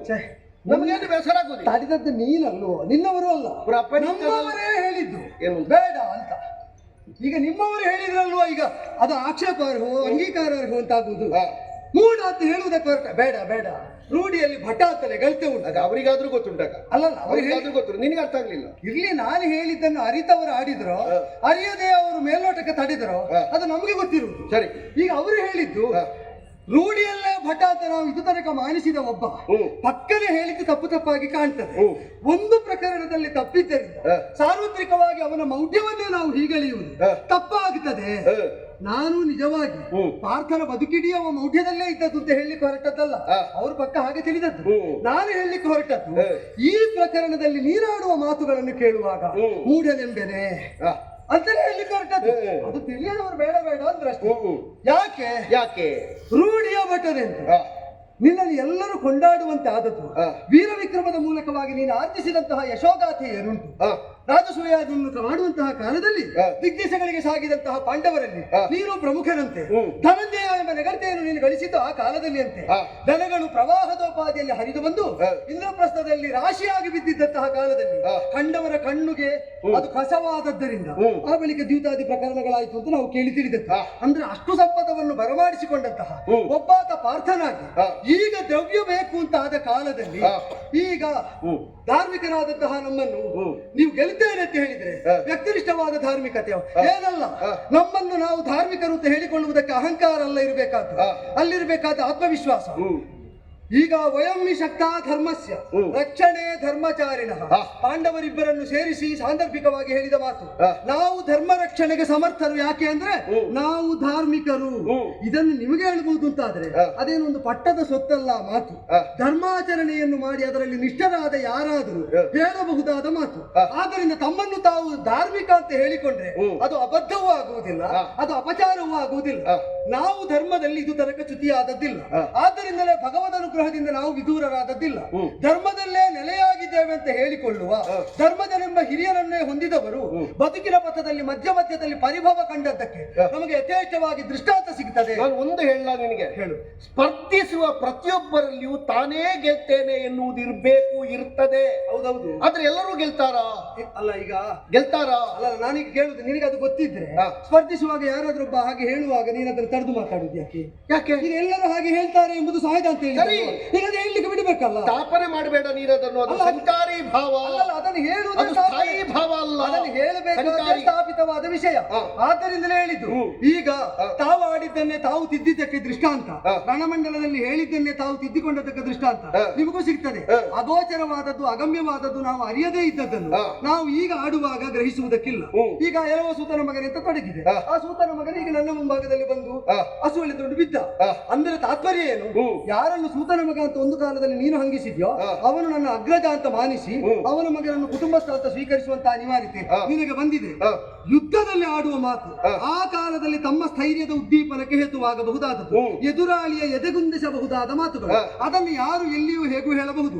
ಕ್ಷತ್ರಿಯನಾದವನಿಗೆ ಹೋರಾಡುವುದಕ್ಕಿಂತ ಪೂರ್ವದಲ್ಲಿ ಆತ್ಮವಿಶ್ವಾಸ ವೃದ್ಧಿಗೆ ಹೇತುವಾಗಬಹುದಾದ, ಎದುರಾಳಿಯನ್ನು ಸದೆಬಡಿಯುವುದಕ್ಕೆ ಪೂರಕವಾಗಬಹುದಾದ ಮಾತುಗಳನ್ನು ಆಡುವುದು ರಾಜನೀತಿಯಲ್ಲಿ ವಿಹಿತವಾದ ಆಚಾರವಾದದ್ದರಿಂದ ನಿನ್ನನ್ನು ಮೂಢ ಅಂತ ನಾನು ಹೇಳುವುದಿಲ್ಲ. ಆದರೆ ಈ ಮಾತಿನಲ್ಲಿ ಮೌಢ್ಯದ ದಟ್ಟ ಛಾಯೆ ಕಾಣುತ್ತಾ ಉಂಟು. ಯಾಕೆ? ಧಾರ್ಮಿಕರಾದಂತಹ ನಾವು ಧರ್ಮದ ನೆಲೆಯಲ್ಲೇ ಇದ್ದದ್ದರಿಂದ ಪಾಂಡವರಿಗೆ ಸೋಲಿಸುವುದಕ್ಕಾಗುವುದಿಲ್ಲ. ನಾವಾಗಿ ಒಪ್ಪಿ ಕೊಡದ ಹೊರತಾಗಿ, ಅನುನಯದಿಂದ ನೀವಾಗಿ ಯಾಚಿಸದ ಹೊರತಾಗಿ, ಅಂದರೆ ವೀರೋಚಿತವಾದಂತಹ ಯಾಚನೆಯನ್ನು ಮಾಡುವುದಾದ್ರೆ ಅಪ್ಪನನ್ನು ಕಂಡು ಒಂದು ಸಮಾಧಾನದಿಂದ ಶಾಂತಿ ಮಾತುಕತೆಯನ್ನು ಮಾಡಿ ಆ ವಿಧಾನದಿಂದ ಎಲ್ಲಿಯಾದ್ರೂ ಯತ್ನಿಸಬಹುದು. ಬಿಟ್ರೆ ಆಯುಧದ ಮನಸ್ಸಿನಿಂದಲೇ ಬೇಕಾದದ್ದನ್ನು ಹೊಂದುತ್ತೇನೆ ಅಂತ ಹೊರಟು ಬಂದು ಇಲ್ಲಿ ವೀರ ವಿಕ್ರಮದ ಘೋಷಣೆಯನ್ನು ಮೊಳಗಿಸಿ ಈಗ ಯುದ್ಧವನ್ನು ಮಾಡದೆ ಗದೆಯಲ್ಲಿದ್ದ ಜನಿವಾರ ಕಾಡದ ಹಾಗೆ ಕವಚ ಕಟ್ಟಿಕೊಂಡ ಮೇಲೆ ಹಯವನ್ನು ದ್ರವ್ಯವನ್ನು ಕೊಡು ಕೊಡು ಅಂತ ಬೇಡ್ತಿಯಲ್ಲ, ಒಂದೋ ಬೇಡುವುದಕ್ಕೆ ವಿಹಿತವಾದಂತಹ ವರ್ಣವಾದವು ಆಕಾರದಲ್ಲಿ ಕಾಣಬೇಕು, ಆಚಾರದಲ್ಲಿ ಇಲ್ಲದಿತ್ತು. ಯಾಕೆಂದ್ರೆ ಆಕಾರದಲ್ಲಿ ಅನಿವಾರ್ಯವಾಗಿ ಆಪಧರ್ಮ ಅಂತ ನೀವು ಕಾಣಿಸಿಕೊಂಡು ಕ್ಷತ್ರಿಯ ಆಚಾರವನ್ನೇ ಮಾಡ್ತಾ ಆಕಾರದಲ್ಲಿ ಮಾತ್ರ ಬ್ರಾಹ್ಮಣರಾಗಿ ಬೇಡಿದ್ದುಂಟಂತೆ. ಈ ಕಾಲದಲ್ಲೂ ಅನಿವಾರ್ಯವಾಗಿ ಆ ಕಾಡಿನಲ್ಲಿ ಬ್ರಾಹ್ಮಣರಾಗಿ ಬೇಡಿದಂತೆ ಇಲ್ಲಿಯೂ ಬ್ರಾಹ್ಮಣ್ಯವನ್ನು ತೋರ್ತಾ ಎಲ್ಲ ಬಿಚ್ಚಿ ಹಾಕಿ ಅದಾದ್ರೂ ಸರಿ. ಹಾಗೆ ಮಾಡ್ಲಿಲ್ಲ, ಕೈಯಲ್ಲಿ ಆಯುಧ ಇಟ್ಕೊಂಡಿದ್ದು ಅದನ್ನು ಜಳಪಿಸ್ತಾ ಇದ್ದು ಹಿಂದಿನಿಂದ ಕೊಂಬು ನಗ ಅಧಿಕಾರಿಗಳು ಭಾರಿಸಲ್ಪಡ್ತಾ ಉಂಟು. ಹಾ. ಇದರ ಜೊತೆಯಲ್ಲಿ ಕೊಡು ಕೊಡು ಅಂತ ಬೇಡ್ತಾ ಇದ್ರು. ಬೇಡುವುದು ನೀನು ದ್ವಿಜ ಅಲ್ವಲ್ಲ, ಅದಲ್ಲ ಅಂತ ಆದ ಮೇಲೆ ಆಯುಧ ಹಿಡ್ಕೊಂಡು ಬಂದ ಮೇಲೆ ಬಿಂಕದಿಂದಲೇ ಹೌದು ಅಂತ ಆದ್ರೆ ಆಯುಧ ತೆಗೆಯುವುದಪ್ಪ, ಹೊಡೆಯುವುದಪ್ಪ. ನಾನು ದ್ವಿಜನೇ. ದ್ವಿಜ ಅಲ್ಲ ಅಂತ ಹೇಳಿದಲ್ಲ, ಬೇಡುವ ದ್ವಿಜನೆ ಅಂತ ಕೇಳಿ. ಅದು ಬೇರೆ. ಅದನ್ನೇ ನಾನು ದ್ವಿಜನೇ. ನಾನು ದ್ವಿಜನೆ ಅಂತ ಕೇಳಲೇ ಇಲ್ಲ. ನಾನು ಕೇಳಿದ್ದು ಬೇಡುವ ದ್ವಿಜನೆ ನೀನು ಅಂತ. ನನ್ನ ಪ್ರಶ್ನೆ ಸಮಗ್ರವಾಗಿ ಆದ್ದರಿಂದ ಇರ್ಲಿ, ದೊಡ್ಡದಲ್ಲ ದೊಡ್ಡದಲ್ಲ ದೊಡ್ಡದಲ್ಲ, ನಾನು ಕೇಳಿದ್ದೆ ಹಾಗೆ ಅಂತ. ನೀನು ಕೇಳಿದ್ದಕ್ಕೆ ಮಾತ್ರ ಉತ್ತರ, ಅದಲ್ಲ ಅಂತ ನೀನೇ ಹೇಳುವುದಿಲ್ಲ. ನನ್ನ ಮಾತಿಲ್ಲ ಹಾಗೆ. ಬೇಡುವ ದ್ವಿಜನೆ, ನೀನು ದ್ವಿಜನೇ ಅಂತ ಕೇಳಿದ್ದಕ್ಕೆ ನಾ ದ್ವಿಜ. ಬೇಡುವ ದ್ವಿಜನೆ ಸಮಗ್ರವಾಗಿ ಶಬ್ದ ಇರುವುದಾಗಿ. ಈ ಪ್ರಪಂಚದಲ್ಲಿ ಯಾರಿಗೆಲ್ಲ ಉಪನಯನ ಸಂಸ್ಕಾರ ಆಗ್ತದೆ ಅವರೆಲ್ಲ ದ್ವಿಜನ್ಮರು, ದ್ವಿಜನೇ. ಹಾಗಾದ್ರೆ ಬೇಡುವ ದ್ವಿಜನೇ ಅಂತ ನೀ ಕೇಳಿದ್ರೆ ಅವರಲ್ಲಿ 4 ವರ್ಣದಲ್ಲಿ ಒಬ್ಬರಿಗೆ ಮಾತ್ರ ಅಧಿಕಾರಿ. ನಾನು ಕೇಳಬೇಕಾಗ್ತದೆ, ಏನಂತ? ದ್ವಿಜರು ಬೇಡುವವರ ಅಂತ. ದ್ವಿಜರು ಬೇಡುವವರು ಇಲ್ಲ. ಹೌದು ಇಲ್ಲ. ಹೌದು ಇಲ್ಲ. ಬೇಡಬೇಕು. ಇಲ್ಲ. ಬೇಡುವವರು ಇಲ್ಲ. ಅಲ್ಲ ಇಲ್ಲ ಅಂತ. ಬೇಡುವವರಿಗೆ ಸಿಕ್ಕುವುದು ಭಿಕ್ಷೆ. ಈಗ ಬ್ರಾಹ್ಮಣರಿಗೆ ಸಿಕ್ಕುವುದು ದಾನ, ಬೇಡುವವರಿಗೆ ಸಿಕ್ಕುವುದು ಭಿಕ್ಷೆ. ನಾನು ದಾನ ಬೇಡಿದ್ದು ಅಂತ ಹೇಳಿದ್ದು. ಅಲ್ಲ ಹೇಳಿದ್ದವರು ನಾನು ದಾನ ಬೇಡಿದ್ದು ಬ್ರಾಹ್ಮಣರು ಅಂತ ಹೇಳಿ. ಬ್ರಾಹ್ಮಣರು ಬೇಡ್ಲಿಕ್ಕೆ ಯಾರಿಗೂ ಬರ್ತದೆ, ಕೈಕಾಲಿಲ್ಲದಿದ್ದವನು ಬೇಡ್ತಾನೆ. ಬ್ರಾಹ್ಮಣರು ಬೇಡುವುದಲ್ಲ, ಬ್ರಾಹ್ಮಣರು ದಾನ ತೆಕ್ಕೊಂಡಾಗ ಕೊಟ್ಟವನ ಪಾಪಕರ್ಮವನ್ನು ಕಳೆಯುವಂತಹ ಯೋಗ್ಯತೆ ಬ್ರಾಹ್ಮಣರಿಗೆ ಉಂಟು ಅಂತ ದಾನ ಮಾಡುವುದವರು. ನಾನೀಗ ಶಂಕಲಿಖಿತರನ್ನು ಕರ್ಕೊಂಡು ಬರ್ಲಿಲ್ಲ. ಇಲ್ಲ, ಬೇಡ. ನಿನಗೆ ಯಾಕೆ ಬೇಡ ಅಂದ್ರೆ ತಂದು ಶಾಸ್ತ್ರ ಹೇಳಿತು ಅಂತಾದ್ರೆ ಹೇಳಿದ ಮಾತನ್ನು ನುಂಗಬೇಕಾಗ್ತದೆ. ಆದ್ದರಿಂದ ಈಗ ಶಾಸ್ತ್ರ ನಿಷ್ಕರ್ಷೆಗೆ ನಾನು ಹೋಗುದಿಲ್ಲ. ಬೇಡುವ ಅಧಿಕಾರ ಭೈಕ್ಷವೆಂಬುದು ಬ್ರಹ್ಮಚರ್ಯಕ್ಕೆ ವಿಹಿತವಾದದ್ದು. ಭವತಿ ಭಿಕ್ಷಾಂ ದೇಹಿ ಅಂತ ಬೇಡುವುದು ಬ್ರಾಹ್ಮಣ. ಆ ಬೇಡುವುದಕ್ಕೆ ಅಧಿಕಾರ ಯಾವಾಗ ಬರ್ತದೆ? ವಿದ್ಯಾಭ್ಯಾಸದಲ್ಲಿ ಗುರುಕುಲದಲ್ಲಿ ಅಂತ್ಯವಾಸಿಯಾಗಿದ್ದುಕೊಂಡು ತನ್ನನ್ನು ಸಂಗ್ರಹ ಮಾಡುವಂತ ಅರ್ಹತೆ ಬಂದಾಗ, ಸ್ನಾತಕನಾಗಿದ್ದುಕೊಂಡು ಗುರುದಕ್ಷಿಣೆಗಾಗಿ ಆದ್ಯರನ್ನು ಸಂಪರ್ಕಿಸುವಾಗ ಆಗ ಬೇಡುವಂತಹ ಅರ್ಹತೆ ಬ್ರಾಹ್ಮಣನಿಗೆ ಬರುವುದು. ಆದ್ದರಿಂದ ಬೇಡುವಿಕೆ ಬ್ರಾಹ್ಮಣನಿಗೆ ವಿಹಿತವಾದ ಆಚಾರ. ಇದನ್ನು ಧರ್ಮಶಾಸ್ತ್ರ ಅಂಗೀಕರಿಸುತ್ತದೆ. ಇದಕ್ಕಿಂತ ಹೆಚ್ಚಿನ ವಿವರಣೆ ಆಧಾರ ಸಹಿತವಾಗಿ ಬೇಕಾದ್ರೆ ಯುದ್ಧ ಮುಗಿದ ಮೇಲೆ ಬಂದ್ರೆ ಶಂಕಲಿಖಿತರ ಮೂಲಕ ಕೊಡ್ತೇನೆ. ಅರ್ಧಂಬರ್ಧ ಮಾತಾಡಬೇಡ. ಅರ್ಥಶಾಸ್ತ್ರ ಅಲ್ಲಿಗೆ ಅರ್ಥಶಾಸ್ತ್ರ. ನೋಡು, ಬ್ರಾಹ್ಮಣ ಬೇಡುವುದಾದ್ರೂ ಅವನಿಗೆ ಕೊಡುವುದು ಭಿಕ್ಷೆ ಅಲ್ಲ, ಅವನಿಗೆ ಕೊಡುವುದು ದಾನ ಅಂತ ನಾನು ಹೇಳಿದೆ. ಭಿಕ್ಷೆ ಕೇಳುವುದಕ್ಕೆ ಅಧಿಕಾರ ಉಂಟು. ಭಿಕ್ಷೆ ಕೇಳುವುದು ಏನು? ಉಪನಯನ ಸಂಸ್ಕಾರ ಆದಂತಹ ಒಬ್ಬಾತ ಭಿಕ್ಷುಮಾಣಿ ತನ್ನದಾದಂತಹ ಗಂಟೂರ್ತವನ್ನು ಹಿಡ್ಕೊಂಡು ಹೋಗುವಾಗ ಅವನಿಗೆ ಭಿಕ್ಷೆ ಹಾಕುವುದು. ಏಕಚಕ್ರ ನಗರದಲ್ಲಿ ಬ್ರಾಹ್ಮಣ ನಿವಾಸದಲ್ಲಿರುವಾಗ ಪಾಂಡವರು ಭಿಕ್ಷೆ ಬೇಡಿ ತಂದ್ರು ಅಂತ ನಾವು ಕೇಳಿದ್ವಿ. ಈಗ ಬ್ರಾಹ್ಮಣನಾದದ್ದು ಭಿಕ್ಷೆ ಬೇಡುವುದಕ್ಕೆ ಅಂತ ನಾವು ಕೇಳಿದ್ವಿ. ಬ್ರಾಹ್ಮಣರು ಭಿಕ್ಷೆ ಬೇಡುವುದಕ್ಕಿಲ್ಲ ಅಂತಾದ್ರೆ ಬೇಡುವುದಕ್ಕಾಗಿ ಬ್ರಾಹ್ಮಣ ರೂಪ ಧರಿಸಿದ್ಯಾಕೆ? ಉಂಟು, ಉಂಟು.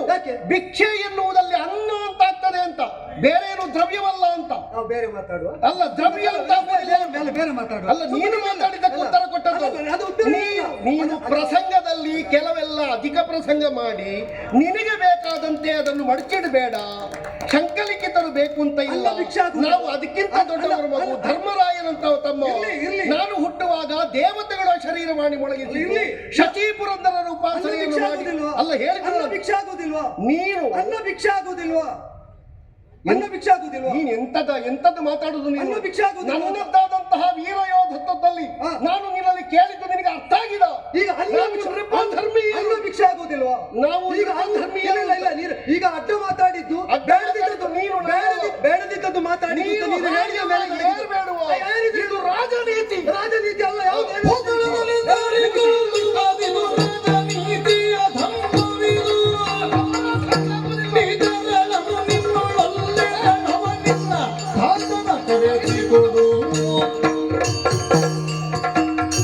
ರಾಜನೀತಿ ಅನ್ನುವ ಯಾವೊಬ್ಬ ನೃಪನಾದವ, ನೃಪವರ್ಗೀಯನಾದವ ಯುದ್ಧ ಕ್ಷೇತ್ರದಲ್ಲಿ ಕಟ್ಟಿದಂತಹ ಕುದುರೆಯನ್ನು ಬಿಟ್ಟುಕೊಡು ಅಂತ ಹೇಳುವುದು ಬ್ರಾಹ್ಮಣ್ಯದ ಸಂಕೇತ ಅಂತ ಹೇಳುವ ನಿನ್ನ ಎಳಸುತನಕ್ಕೆ ನಾನೇನು ಹೇಳಬೇಕು? ನಿನ್ನ ಹುಡುಗಾಟಿಕೆಗೆ ನಾನೇನು ಹೇಳಬೇಕು? ರಾಜನ ರೀತಿಯ ನೃಪಧರ್ಮ ಪ್ರಕಾರ ಕಟ್ಟಿದ ಕುದುರೆಯನ್ನು ಬಿಟ್ಟುಕೊಡು ಹುಡುಗ ಅಂತ ಹೇಳಿದ್ರೆ ದಡಿಗನ ಹಾಗೆ ಮಾತಾಡ್ತಿ. ನಿನಗೆ ನಮ್ಮ ಭಾಷೆ ಅರ್ಥ ಆಗುದಿಲ್ವೋ? ನಿನ್ನ ಅಪ್ಪನಿಗೆ ಹೊತ್ತಿದ್ರೆ ಕರೆಸು, ಅವನಲ್ಲಿ ಒಂದು ಸ್ವಲ್ಪ ಮಾತಾಡ್ತೇವೆ ನಾವು. ನಿನ್ನ ಅಪ್ಪನಿಗೆ ಸಮಾನ ಅವರು ನಿನ್ನೊಟ್ಟಿಗೆಲ್ಲ ಬರುವುದಿಲ್ಲ. ನಿನ್ನ ಅಪ್ಪನಿಗೂ ಅಣ್ಣನಿಗೂ ಸಮಾನ ಅಂದದ್ದು. ನಿನ್ನ ಯೋಗ್ಯತೆಗೆಲ್ಲ ಅವರು ಅಂದದ್ದು. ನಾನು ನಮಗೂ 70 ಕಳೆಯಿತು. 70 ನನ್ನ ಅಪ್ಪನಷ್ಟು ಆಗಲಿಲ್ಲ. ನನ್ನ ಅಪ್ಪನಷ್ಟು ನೀನಲ್ಲ. ನಿನ್ನಲ್ಲಿ ನಿನ್ನಲ್ಲಿಗೆ ನನ್ನ ಅಪ್ಪ ಬರುವುದಿಲ್ಲ. ನೀನೊಬ್ಬನಿರುವಾಗ ನಿನ್ನಲ್ಲಿಗೆ ನಿನ್ನ ಅಪ್ಪ ಬರುವುದಿಲ್ಲ. ನಿನ್ನಷ್ಟೇ ಪ್ರಾಯದ ಮಗ ನನಗೂ ಇರ್ಲಿ ನಿನ್ನಷ್ಟೇ ಪ್ರಾಯದ ಮಗ ಇದ್ದ. ಹೌದು. ಆದ್ದರಿಂದ ಸಾಧಾರಣ ನಿನ್ನ ಅಪ್ಪನಿಗೂ ನನಗೂ ಒಂದೇ ವಯಸ್ಸು. ಈಗ ಉತ್ತರ ಗೊತ್ತಿದ್ರೆ ಅವನನ್ನು ಕಳಿಸು. ಉತ್ತರ ಪಾದನಿಗೆ ಒಂದು ಎರಡಕ್ಕೆ ಬಿಸಿ ಏರಿ ಎಂತದ್ದೋ ರಕ್ತದ ಒತ್ತಡವನ್ನು ಮಾಡಿಕೊಂಡು ನಾನು ಹೇಳ್ತೇನೆ, ನನಗೆ ಬಿಸಿ ಇರುವಂತಹ ಕ್ಷೇತ್ರ ಅಲ್ಲ. ಒಂದು ವಾದ ವಿವಾದ ಬರುವಾಗ ಹೇ ಅಂತ ಒಂದು ಮುಖ ಅಂತ ಒಂದು ವಾದಕ್ಕೆ ಮುಖವಾಗಿ ನಾನು ಕ್ಷತ್ರಿಯನಾದವ, ಒಬ್ಬ ಅರ್ಜುನನಾದವ, ವೀರಗಾದೆ ಸೃಷ್ಟಿಗರ್ಜುನನೇ ನೀನು. ಅದು ನನ್ನ ಎತ್ತುಗಡೆ ಅಲ್ಲ, ನಿನ್ನ ಎತ್ತುಗಡೆ. ಒಂದು ಪಾತ್ರೋಚಿತವಾದಂತಹ ಗೌರವವನ್ನು ಕಳೆದು ನೀ ಮಾತಾಡುವಾಗ ನೀನೇನು ಅಂತ ಒಂದು ಸ್ವಯ ಬೇಕಾಗ್ತದೆ. ಆದ್ದರಿಂದ ಹೇಳುವುದು ಶಾಸ್ತ್ರದ ಧರ್ಮ ಪ್ರಕಾರ ನಾನು ಕೇಳಿದ್ದೇನೆ, ಬಿಟ್ಟುಕೊಡು. ಈಗ ಮೂಡ ಅಂತೆಲ್ಲ ಹೇಳುವುದು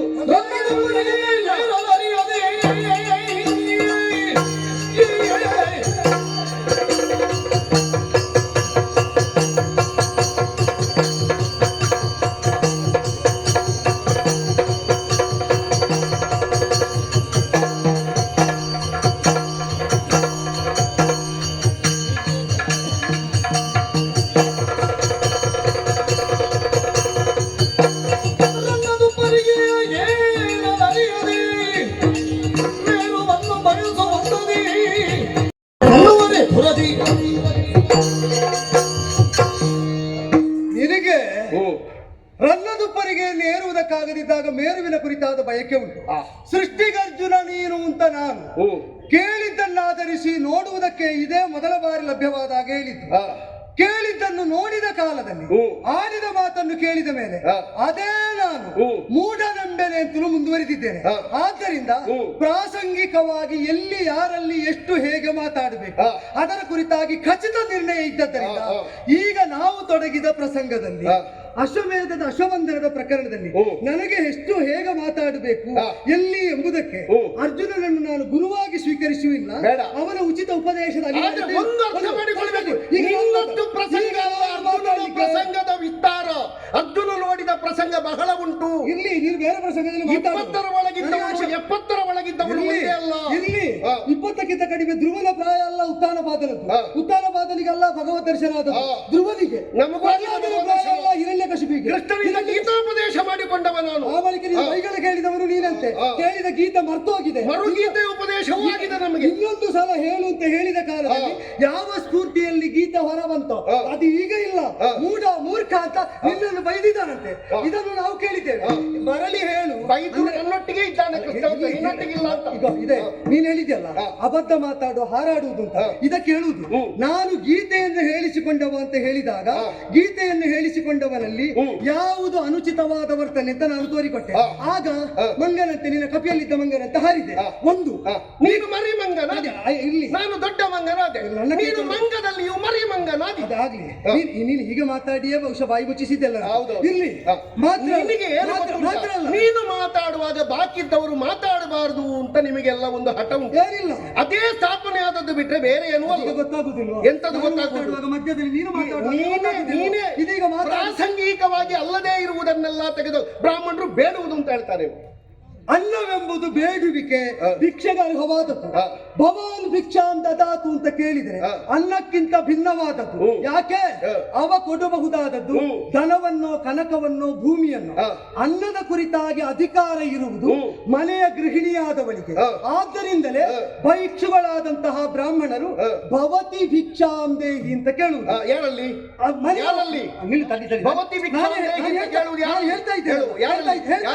ಹೇಳ್ತಾ ಇದ್ದೇನೆ. ಈಗ ಏರುದು ಯಾರಿಗೆ? ನೀನು ಏರಿ ಭವತಿ ಭಿಕ್ಷಾಂ ದೇಹಿ ಅಂತ ಕೇಳುವುದು ಯಾರಲ್ಲಿ? ಹೇಳ್ತಾ ಇದ್ದೇನೆ. ಮನೆಯ ಒಡತಿಯಲ್ಲಿ ಕೇಳುವುದು. ಯಾಕೆ ಕೇಳುವುದು ಅಂದ್ರೆ ಅನ್ನದ ಕುರಿತಾದ ಅಧಿಕಾರವನ್ನು ಹೊಂದಿದವಳು ಗೃಹಿಣಿ ಎಂಬುದರಿಂದ. ಅದರ ಅರ್ಥ ಏನು? ಭವತಿ ಭಿಕ್ಷಾಂ ದೇಹಿ ಅಂದ್ರೆ ಅನ್ನವೇ ಭಿಕ್ಷೆಯಾಗಿ ನಿನ್ನಿಂದ ಕೊಡಲ್ಪಡ್ತದೆ ಅಂತ. ನೀನು ಹಾಗೆ ಹೇಳಿದ್ದು ಅನ್ನ ಭಿಕ್ಷೆಯಲ್ಲ ಅಂತ.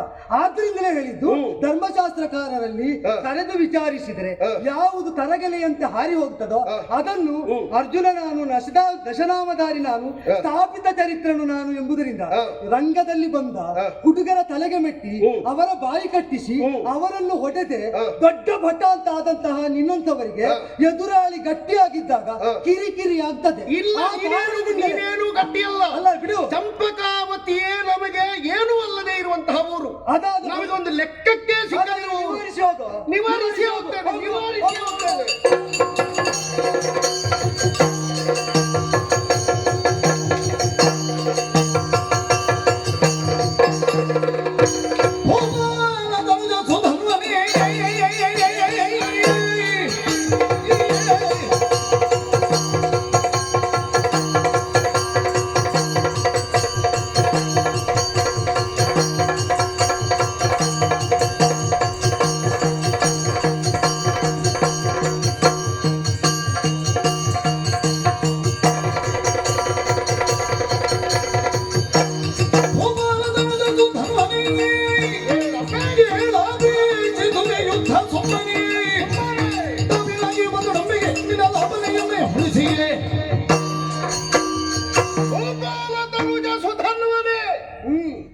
ನೀನು ಅಪೇಕ್ಷಿಸುತ್ತಿರುವುದು ಧುರವನ್ನು ಸುಮ್ಮನೆ ಕಾರ್ಯಕಾರಣಗಳನ್ನು ಅರ್ಥ ಮಾಡದೆ ಕೇವಲ ಪಟುಪಟುತ್ವ ಉಂಟು ಎನ್ನುವುದಾಗಿ ಮುಂದೆ ಬಂದೆ ಅಂತಾದ್ರೆ ಸಾವಿರ ಮುಖವನ್ನು ನಿನ್ನ ಕುಟುಂಬದವರು ನೋಡಬೇಕಾದೀತು.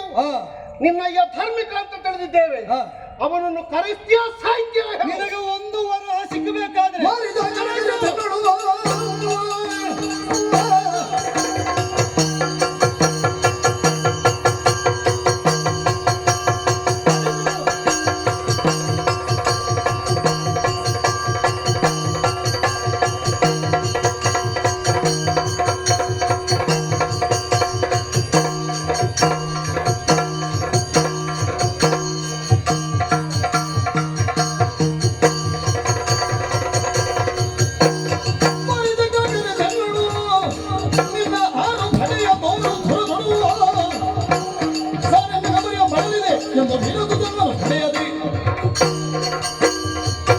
ನಿನಗೆ ಬೇಕಾದ ದ್ರವ್ಯ ಕೃಷ್ಣನಿಗೊಪ್ಪಿಸುವ ಕಾಣಿಕೆಯಾಗಿ ಸಿಕ್ಕಿದ್ದು ಬಿಟ್ರೆ ಪಾರ್ಥನ ವಿಕ್ರಮದ ಶುಲ್ಕವಾಗಿ ಒಂದು ವರಹ ಹುಟ್ಲಿಕ್ಕಿಲ್ಲ. ಸಾಧ್ಯ ಇದ್ರೆ ತೆಗಿ. ಸಾಹಿತ್ಯ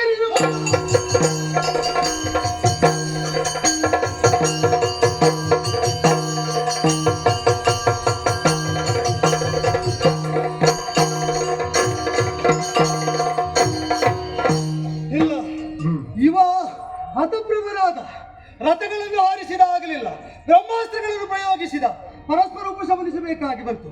ಲೋಕವೇ ಉತ್ಪಾತಕ್ಕೊಳಗಾಗ್ತದೆ ಎಂಬ ಸ್ಥಿತಿಯಲ್ಲಿ ಮುಂದೇನು ಅಂತ ತೋಚದಿರುವಾಗ ಮಹಾರಥಿಗೆ ಬಂದ ಆಹ್ವಾನ. ಅವನಿಗೂ ಅವನ ರಥಕ್ಕೂ ಸಾರಥಿಗೂ ಕೇತನಗೂ ನಿರ್ದಿಷ್ಟ ಸಂಖ್ಯೆಯ ಚತುರ್ಗ ಬಲಕ್ಕೂ ಪಂಥಾಹ್ವಾನ ಕೊಡುವಂತೆ ತೊಡುವ ಈ ಶರದಿಂದ ರಕ್ಷಿಸಿಕೊಳ್ಳಿ ನೋಡ್ತೇನೆ.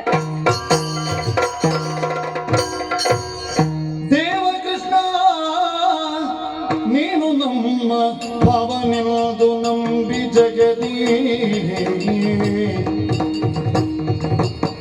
ದೇವಕೃಷ್ಣ ನೀನು ನಮ್ಮ ಭಾವನೆದು ನಂಬಿ ಜಗದೀ.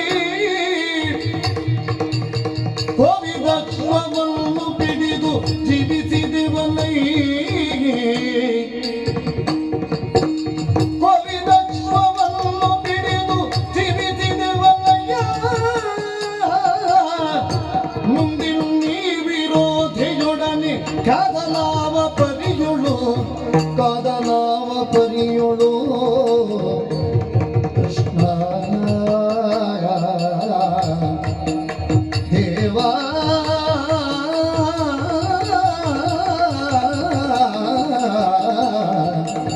ಕೃಷ್ಣ.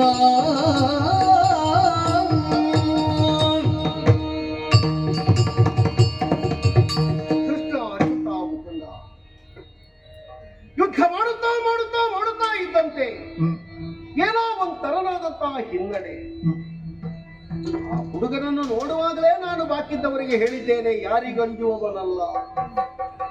ಬಹುಶಃ ಏನೋ ಒಂದು ಆಗ್ಲಿಕ್ಕೆ ಉಂಟು ಅಂತ ಕಾಣುತ್ತದೆ. ಇಲ್ಲದೇ ಇದ್ರೆ ಪಾರ್ಥ ಮಹಾಶಯನ ಬಿಲ್ಗಾರಿಕೆಯ ಎಸುಗೆಯ ಬಲ್ಮೆಯ ಸಮ್ಮುಖದಲ್ಲಿ ಮೊನ್ನೆಯ ಹುಡುಗ ಸೂತನು ವ್ಯತಿಸಿ ಸೂತನೂ ಅಡಗಿದ್ದನು. ದೇವಕೃಷ್ಣ, ಹೆಚ್ಚುಗಾರಿಕೆಯಾಯಿತೆ. ಅದೇ ಹೌದು ಅಂತ ಇದ್ರೆ ಅಶ್ವಮೇಧಕ್ಕೆ ತೊಡಗುವಾಗಲೇ ನಿನ್ನ ಅಪ್ಪಣೆಯನ್ನು ಅಂತೆ ಹೊರಟದ್ದಲ್ವೇ? ಗುರುತರವಾದ ಹೊಣೆಗಾರಿಕೆಯನ್ನು ಹೊತ್ತು ಪಾರ್ಥನೆ ನೀನು ಸ್ವೀಕರಿಸಿದ ವಿಚಾರ ಅಲ್ವೇ? ಏನು ಚಂಪಕಾವತಿಯಲ್ಲಿ ನಮ್ಮಿಂದ ಆದ ಅನ್ಯಾಯ, ಕಟ್ಟಿದ ಕುದುರೆಯನ್ನು ಬಿಡಿಸಿಕೊಳ್ಳುವುದಕ್ಕಾಗಿ ನಾವು ಹೋರಾಟವನ್ನು ಮಾಡಿದ್ದೇನೆ ವಿನಃ ಅವರನ್ನು ಏನಾದರೂ ಸಂಪೂರ್ಣವಾಗಿ ದೋಚಬೇಕು ಅಂತ ಹೋರಾಟವೇ ನಮ್ಮದು. ಆದ್ರೂ ನಮಗೆ ಈ ತೆರನಾದಂತಹ ಹಿನ್ನಡೆ ಬರ್ತದೆ ಅಂತ ಆದ್ರೆ ನಿನ್ನ ಲೆಕ್ಕದಲ್ಲಿ ತಪ್ಪಾಗಿ ನಿಂತಿದ್ದೇವೆಯೇ ನಾವು? ಅಚ್ಯುತ, ಸುದರ್ಶನ ದಾರಿಯಾದಂತಹ ನೀನು ಈ ಚಂಪಕಾವತಿಯ ದಾರಿಯನ್ನು ನೋಡದೇ ಇದ್ದರೆ ನಮಗೆ ದಾರಿಯೇ ಕಾಣುವುದಿಲ್ಲ ಪ್ರಭು. ಯೋಗೇಶ್ವರನಾದಂತಹ ನಿನ್ನ ಅನುಯಾಯಿಗಳು ನಾವು, ಧರ್ಮದ ರಥಕ್ಕೆ ಕಟ್ಟಿದ ಕುದುರೆಯ ಹಾಗೆ ದುಡಿಯುತ್ತಿರುವವರು ನಾವು, ನಿನ್ನ ಕೈ ಆಯುಧಗಳ ಹಾಗೆ ಬದುಕುತ್ತಿದ್ದವರು ನಾವು. ಕೃಷ್ಣ, ಈ ಪ್ರಸಂಗದ ಪರಿಹಾರಕ್ಕೊಂದು ದಾರಿ ತೋರಿಸು ಪ್ರಭು. ನಾರಾಯಣ. ಬಂದ ಕ್ಷಣದೊಳಲ್ಲಿಗೆ ಗೋವಿಂದ ನುಲಿದೋ ಬಂದ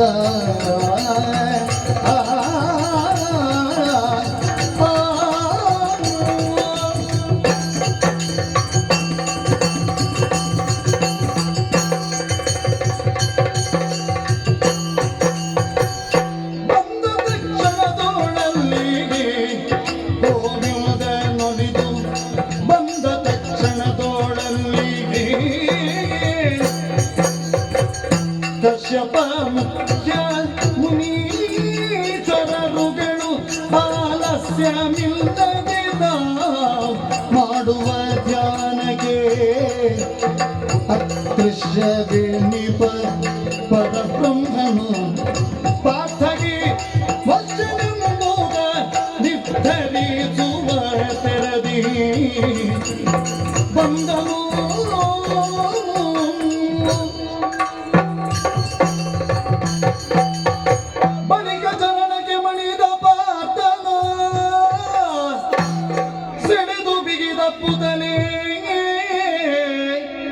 ತಾರತದೊಳಗೆ ಕುಳಿತ ಕ್ಷಗಳವಾಗಿಯ ಕುಂಡನಾಗರಿಯೂ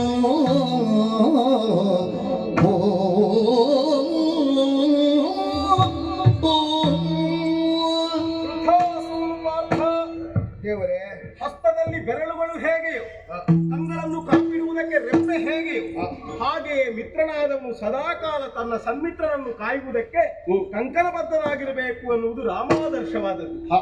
ಆ ಆದರ್ಶವನ್ನು ಈ ಕಾಲಕ್ಕಾದರೂ ನಾವು ಎಲ್ಲ ಮೀರದೆ ವ್ಯವಹಾರ ಮಾಡಿದ್ದೇವೆ. ಸರಿ, ಅಗ್ನಿಗೆ ಮಾತು ಕೊಟ್ಟ ಹಾಗೆ ಬದುಕಿನುದ್ದಕ್ಕೂ ಪಾರ್ಥನೊಂದಿಗೆ ಮಿತ್ರತ್ವ ಅನ್ನುವುದು ಸತ್ಯ ತಾನೆ. ನಿನಗಾಗುವಂತಹ ನೋವು ನನಗದು ನೋವಾಗಿಯೇ ಪರಿಣಮಿಸ್ತದೆ ಎನ್ನುವುದಕ್ಕೆ ನನ್ನ ಆಗಮನವೇ ನಿನಗೆ ಸಾಕ್ಷಿ ಕಾಣುತ್ತದೆ. ಸರಿ ಪ್ರಭು. ಎಷ್ಟೋ ಮಂದಿಗಳೆಲ್ಲ ಹೇಳ್ತಾರೆ, ಕಶ್ಯಪ ಮುನಿಗಳೆಲ್ಲವರ ಕೂಡ ಅತ್ಯಂತ ಭಕ್ತಿಭಾವದಿಂದ ಬಹು ಸುದೀರ್ಘ ಕಾಲ ತಪಸ್ಸನ್ನಾಚರಿಸಿದರೂ ಸಿಗದೇ ಇರುವಂತಹ ಕೃಷ್ಣ ಪಾರ್ಥನ ಕೇವಲ ಒಂದು ಮರೆಗೆ ಬಂದು ಬಿಡ್ತಾನೆ. ಹಾಗಾದ್ರೆ ನಮ್ಮ ಸ್ನೇಹತೆ ಎಷ್ಟು ಗಟ್ಟಿ ನೋಡು. ನಿನ್ನ ಅಣ್ಣನು ಹಾಗೆ ಕಣ್ಣೀರು ಹಾಕುವುದಕ್ಕೆ ತೊಡಗಿದ. ಉರಿಯುತ್ತಿರುವ ಯಜ್ಞಾಗ್ನಿಯಲ್ಲಿ ಯಾವುದೋ ಒಂದು ರೀತಿಯ ವಿಪರೀತವನ್ನು ಗುರುತಿಸಿದ. ಅವನಿಗೆ ಧೈರ್ಯವನ್ನು ಹೇಳಿದೆ, ಚಂಪಕಾವತಿಯಲ್ಲಾದ ಪರಿಭವವನ್ನು ವಿವರಿಸಿದೆ. ನಾ ಸಾಗಿ ಅವನನ್ನು ಆದರಿಸುತ್ತೇನೆ ಅಂತ ಹೇಳಿದ್ದೇನೆ. ಹಾಗಾಗಿ ನನ್ನ ಪಾದಗಳಿಗೆ ಎರಗಿದ ನಿನ್ನನ್ನು ಮತ್ತೆ ಎತ್ತಿ ನನ್ನ ಎದೆಗಾಡಿಸಿಕೊಂಡವನಿದ್ದೇನೆ. ಇನ್ನು ಭಯ ಉಂಟಾ? ಇಲ್ಲ ಪ್ರಭು. ನೀನು ಏರಿ ಬಂದ ಗರುಡನ ರೆಕ್ಕೆಯಿಂದ ಅದು ಎಲ್ಲರೂ ಎದ್ದಿದ್ದಾರೆ. ಹೌದು, ಬಿದ್ದವರೆಲ್ಲ ಸಚೇತನರಾಗಿದ್ದಾರೆ. ಈಗ ಮುಂದಿನ ಈಗ ನಿನ್ನ ಸಾರಥಿ ಅವ ಸತ್ತಿದ. ಹೌದಲ್ಲ? ಅವನ ವ್ಯಥೆಯಿಂದಲೇ ಸತ್ತದ್ದಲ್ವ? ಹೌದು. ನಾನು ಬರಬೇಕು ಅನ್ನುವುದು ನಿನ್ನ ವ್ಯಥೆ ತಾನೆ. ಸರಿ, ಯೋಚನೆ ಮಾಡಬೇಡ. ರಥವನ್ನು ನಡಲು ಸಾರಥಿಯಾಗಿ ನಾನೇ ಇರ್ತೇನೆ. ಕುದುರೆಯ ವಾಘೆಯನ್ನು ಹಾಗಾದ್ರೆ ಯುದ್ಧವೇ ಮುಂದುವರಿಯುವುದು. ಯುದ್ಧವನ್ನೇ ಮಾಡಿ.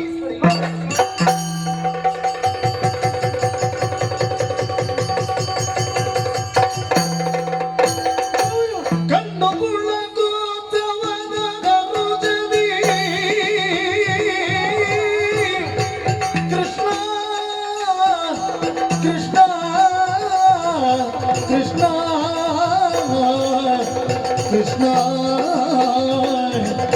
Krishna,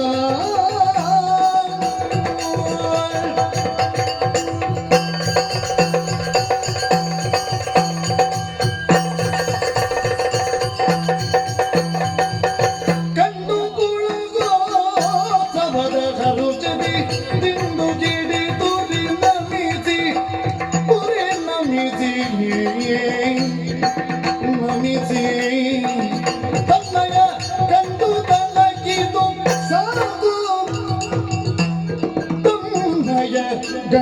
ತನಗಿದು ಸಾಕು ತಾಗಿಗೊಂಡ ಕೆಲಸ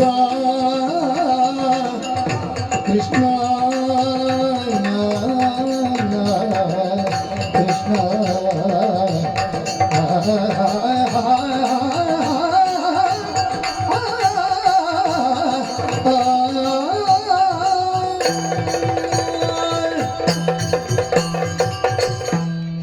ವಿಶಾಲ ಕೋಟಿಗಳು ಬಳಗುವ ಕಾಲದಲ್ಲಿ ನವಚೇತನಾನ್ವಿತವಾದ ರಣಮಂಡಲದಲ್ಲಿ ಪಾಂಡವೋತ್ಸವವನ್ನು ವರ್ತಿಸುವುದಕ್ಕೆ ಯಾರು ಬಂದರು ಯಾಕೆ ಬಂದರು ಅಂತ ನೋಡ್ತಾ ನೋಡ್ತಾ ವಿಮುಖವಾದ ಪಾರ್ಥನ ರಥದ ಸಮ್ಮುಖಕ್ಕೆ ನಾನು ಮತ್ತು ಬಂದು ನಿಂತರೆ ನೀಲ ನಿಭಾಂಗನಾದಂತಹ ಪರಮಮೂರ್ತಿ ಕೃಷ್ಣಮೂರ್ತಿ ಕರುಣಾಕರ ಪಾಲ್ಗಡಲ ವಾಸ ಇಲ್ಲಿಗೆ ಮೈದೋರಿದ್ದಾನೆ ಗರುಡ ಮರುತನಾಗಿ ಬಂದಿಳಿದಿದ್ದಾನೆ ಅಂತಾದರೆ ಚಮ್ಮಟಿಕೆಯನ್ನು ವಾಗೆಯನ್ನು ಹಿಡಿದು ಮಾತರಥಾಗ್ರದಲ್ಲಿ ಕುಳಿತದ್ದನ್ನು ಕಾಣುವ ಯೋಗ ಸಿಕ್ಕಿತು ಅಂತಾದರೆ ಕಂಡ ಮೇಲೆ ಪುಳಕೋತ್ಸವ ಆಗದಿರ್ತದೆ.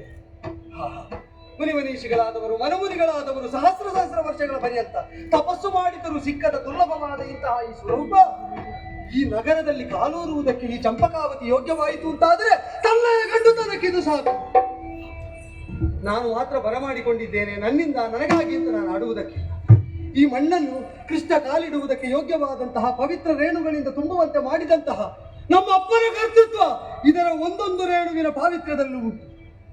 ಅಲ್ಲಿ ಕೃಷ್ಣನನ್ನು ಮಗುವಾಗಿ, ತಂದೆಯಾಗಿ, ತಾಯಿಯಾಗಿ ಸರ್ವ ವಿಧದಿಂದಲೂ ಕಾಣುವಲ್ಲಿ ನನ್ನ ಅಮ್ಮನ ಭಾವ ಶ್ರೀಮಂತಿಕೆಯ ಸಂಸ್ಕಾರವನ್ನು ಅಲ್ಲ, ಕೃಷ್ಣನನ್ನು ಬಿಟ್ಟು ಬದುಕಲಾಗದ ಅಸಹಾಯಕತೆಯಲ್ಲಿ ಅವನನ್ನೇ ಯಾಚಿಸಿ ಯಾಚಿಸಿ ಬೇಡಿ ಕಾಡಿ ಪಡೆಯುವ ನನ್ನ ತಂಗಿಯಂತವರ ಅಪೇಕ್ಷೆ ಈ ಮಣ್ಣಿನ ಗರ್ಭದೊಳಗುಂಟು. ಅಲ್ಲ, ಕೃಷ್ಣನನ್ನು ಹೊಂದುವುದಕ್ಕಾಗಿ ತನ್ನ ಸರ್ವಸ್ವವನ್ನು ಪರಿತ್ಯಾಗ ಮಾಡಿ ಆದರೂ ನೀಡಾಡಬಲ್ಲಂತಹ ನನ್ನ ಸತಿಯಾದ ಪ್ರಭಾವತಿಯಂತವರ ತ್ಯಾಗಶೀಲತೆ ಉಂಟು. ಅದೆಲ್ಲದಕ್ಕೂ ಒಪ್ಪವಾಗಿ ವಾರಣವಾಗಿ ನನ್ನೊಬ್ಬರ ಅಕ್ರಮ ಗಂಡುತನ ಉಂಟು. ಹಾಗೆ ಅಂತ ನಾವು ಒಂದು ಫಲವಾದ ಅಪೇಕ್ಷೆಯಿಂದ ಒಂದು ವೃಕ್ಷವನ್ನು ನೆಟ್ಟು ಬೆಳೆಸಿ ಅದಕ್ಕೆ ನೀರು ಗೊಬ್ಬರಗಳನ್ನು ಹಾಕ್ತೇವಾದರೂ ಅದು ಫಲಿಸಿದ ಮೇಲೆ ಮತ್ತೆ ಮರವನ್ನು ನೆಟ್ಟಗೆ ನಿಲ್ಲಿಸಬೇಕು. ಅದನ್ನು ಮುಟ್ಟ ಹಿಡಿಯುವಲ್ಲ. ಬಾಳೆಯ ಗಿಡದಂತೆ ಗೊನೆ ಹಾಕಿದ ಮೇಲೆ ಆ ಬಾಳೆಯೇ ತಾನಾಗಿ ಬುಡ ಕಡಿದು ಬೀಳುವಂತೆ ದಿಂಡು ಗಡೆದು ಉರುಳಿದೆ ಅವರ ಪಾದಮೂಲದೆ. ಹೌದಲ್ಲ? ಜಯತು ಜಯತು ಮೇಘ ಶ್ಯಾಮಲಕ್ಕೂ ಅಮಲ, ಜಯತು ಜಯತು ಪೃಥ್ವಿ ಭಾರನಾಶೋ ಮುಕುಂದ, ಜಯತು ಜಯತು ಜಯತು ದೇವಕೀ ನಂದನೋಯಿ, ಜಯತು ಜಯತು ಕೃಷ್ಣೋ ವೃಷ್ಟಿವಂಶ ಪ್ರತೀಪ.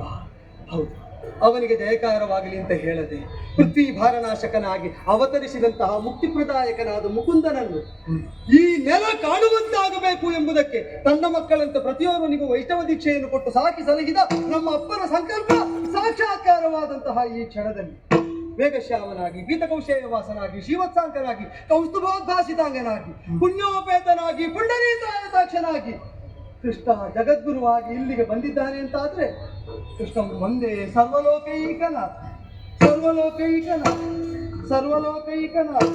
ತನ್ನಯ ಗಂಡುತನಕ್ಕೆ ಸಾಕು. ಆದರೆ ಬಂದವನೇ ಪಾರ್ಥರಥಾಗ್ರದಲ್ಲಿ ಕುಳಿತದ್ದರಿಂದ ಅವನಲ್ಲಿ ಒಂದು ಮಾತು ಆಡಬೇಕು.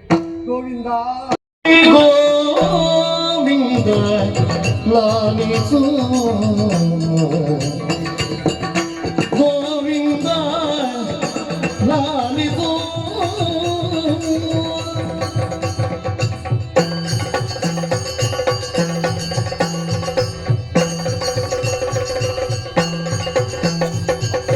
ಎಂದನಾಗದು ನಮ್ಮ ಶ್ರೀ ಗೋವಿಂದ ಲಾಲಿಸು. ಸತತ ಕುಂತಿ ನಂದನನು ಪಾಲಿಸುವಿ, ಅಪಜಯ ಪುಂದಗೊಡದೆ. ಕುಂತಿ ನಂದನನ ಪಾಲಿಸುವಿ, ಅಪಜಯ ಪುಂದಗೊಡದೆ. ಜಯವ ಪಾರ್ಥಗೆ ಪಾಲಿಸುವಿ, ನಿರ್ಣಯವ ಬಲ್ಲೆನು ದೇವ ಕೇಳು. ಪ್ರತಿಜ್ಞೆಗಳು ಮಾಡಲಿ ಎನ್ನಲು ಕೇದ ಹೃದಯ ನುಡಿದ ಶ್ರೀ ಗೋವಿಂದ ಲಾಲಿಸು.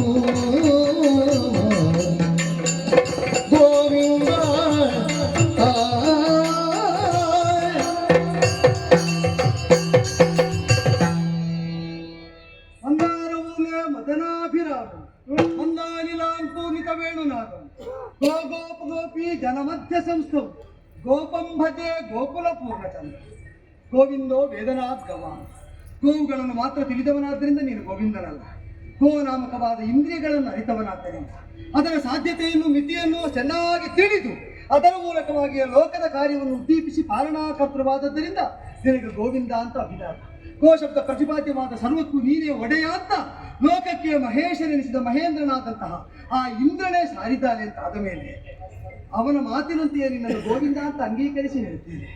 ಭಕ್ತಪರಾಧೀನನಾದಂತಹ ನೀನು ಭಕ್ತಿಯಿಂದಲ್ಲದೆ ಶಕ್ತಿಯಿಂದಲಾಗಲಿ ಜ್ಞಾನದಿಂದಲಾಗಲಿ ದ್ರವ್ಯದಿಂದಲಾಗಲಿ ಕ್ರೀತನಲ್ಲುವಂತೆ ಭಕ್ತಿ ಕ್ರೀತೋ ಜನಾರ್ದನ.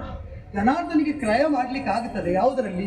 ಭಕ್ತಿಯಲ್ಲಿ ಶ್ರೀಮಂತರಾದವರಿಗೆ ಭಕ್ತಿಯನ್ನೇ ಪಣವಾಗಿಸಿ ಪಣ್ಯವಾಗಿಸಿ ಅವರನ್ನು ಕ್ರಯ ಮಾಡುವುದಕ್ಕಾಗದರಂತೆ.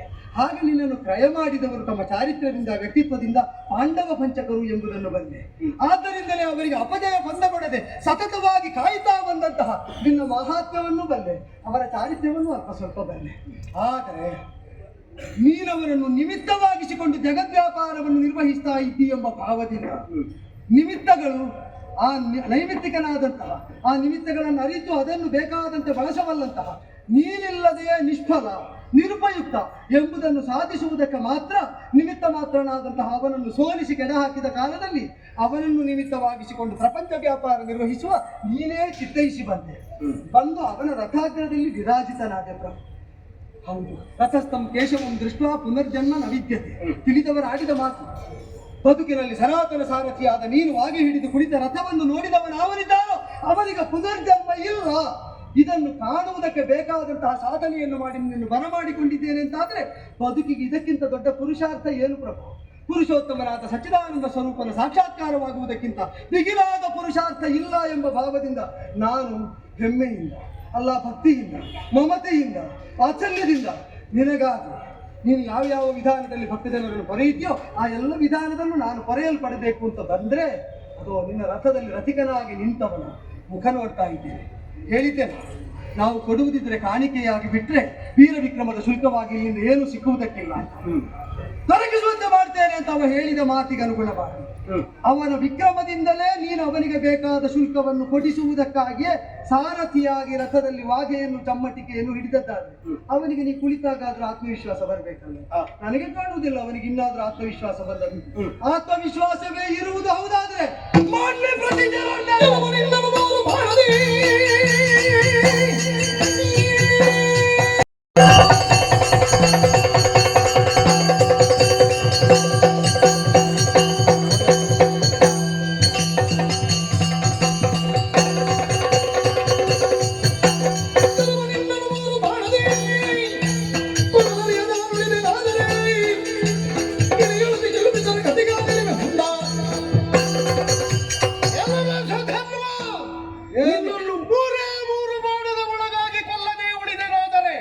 ಅತಿ ಕಿಲ್ಬಿಷರ ಜಾತಿಗೆ ನೀಡಿವೆ.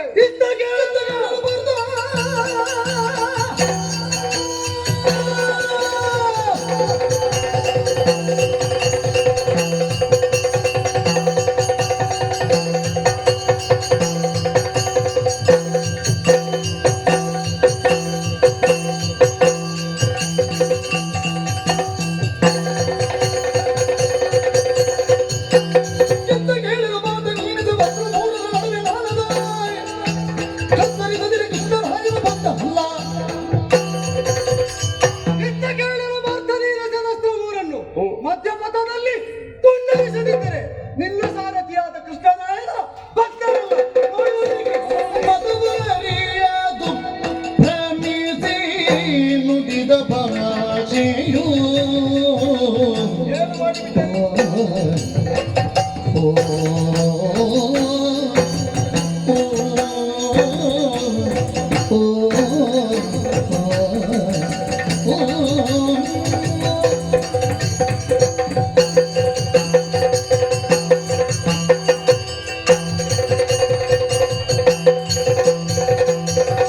ಮತವರಿಯದು ಭ್ರಮಿಸಿ ನುಡಿದ ಭಾಷೆಯು ಜಯ ಗತನ ಕಥೆ ಬಂದುದಗೀತಲ್ಲ ಅತಿ ಸತ್ಯ ಸತ್ಯಸಂಧ ಸುಮೃತ ಸಾಹಸಿಗನೀತ ಅತಿ ಸತ್ಯಸಂಧ ಸುಮೃತ ಸಾಹಸಿಗನೀತ ಮತಿತು ಬಣದಾರಿಗಳ ಬಲ್ಲ ಮತಿತು ಬಣದಾರಿಗಳವಲ್ಲ ಮತ ಬರೆಯದು ನಮಿಸಿ ನುಡಿದ ಭಾಷೆಯು ಓ, ಓ,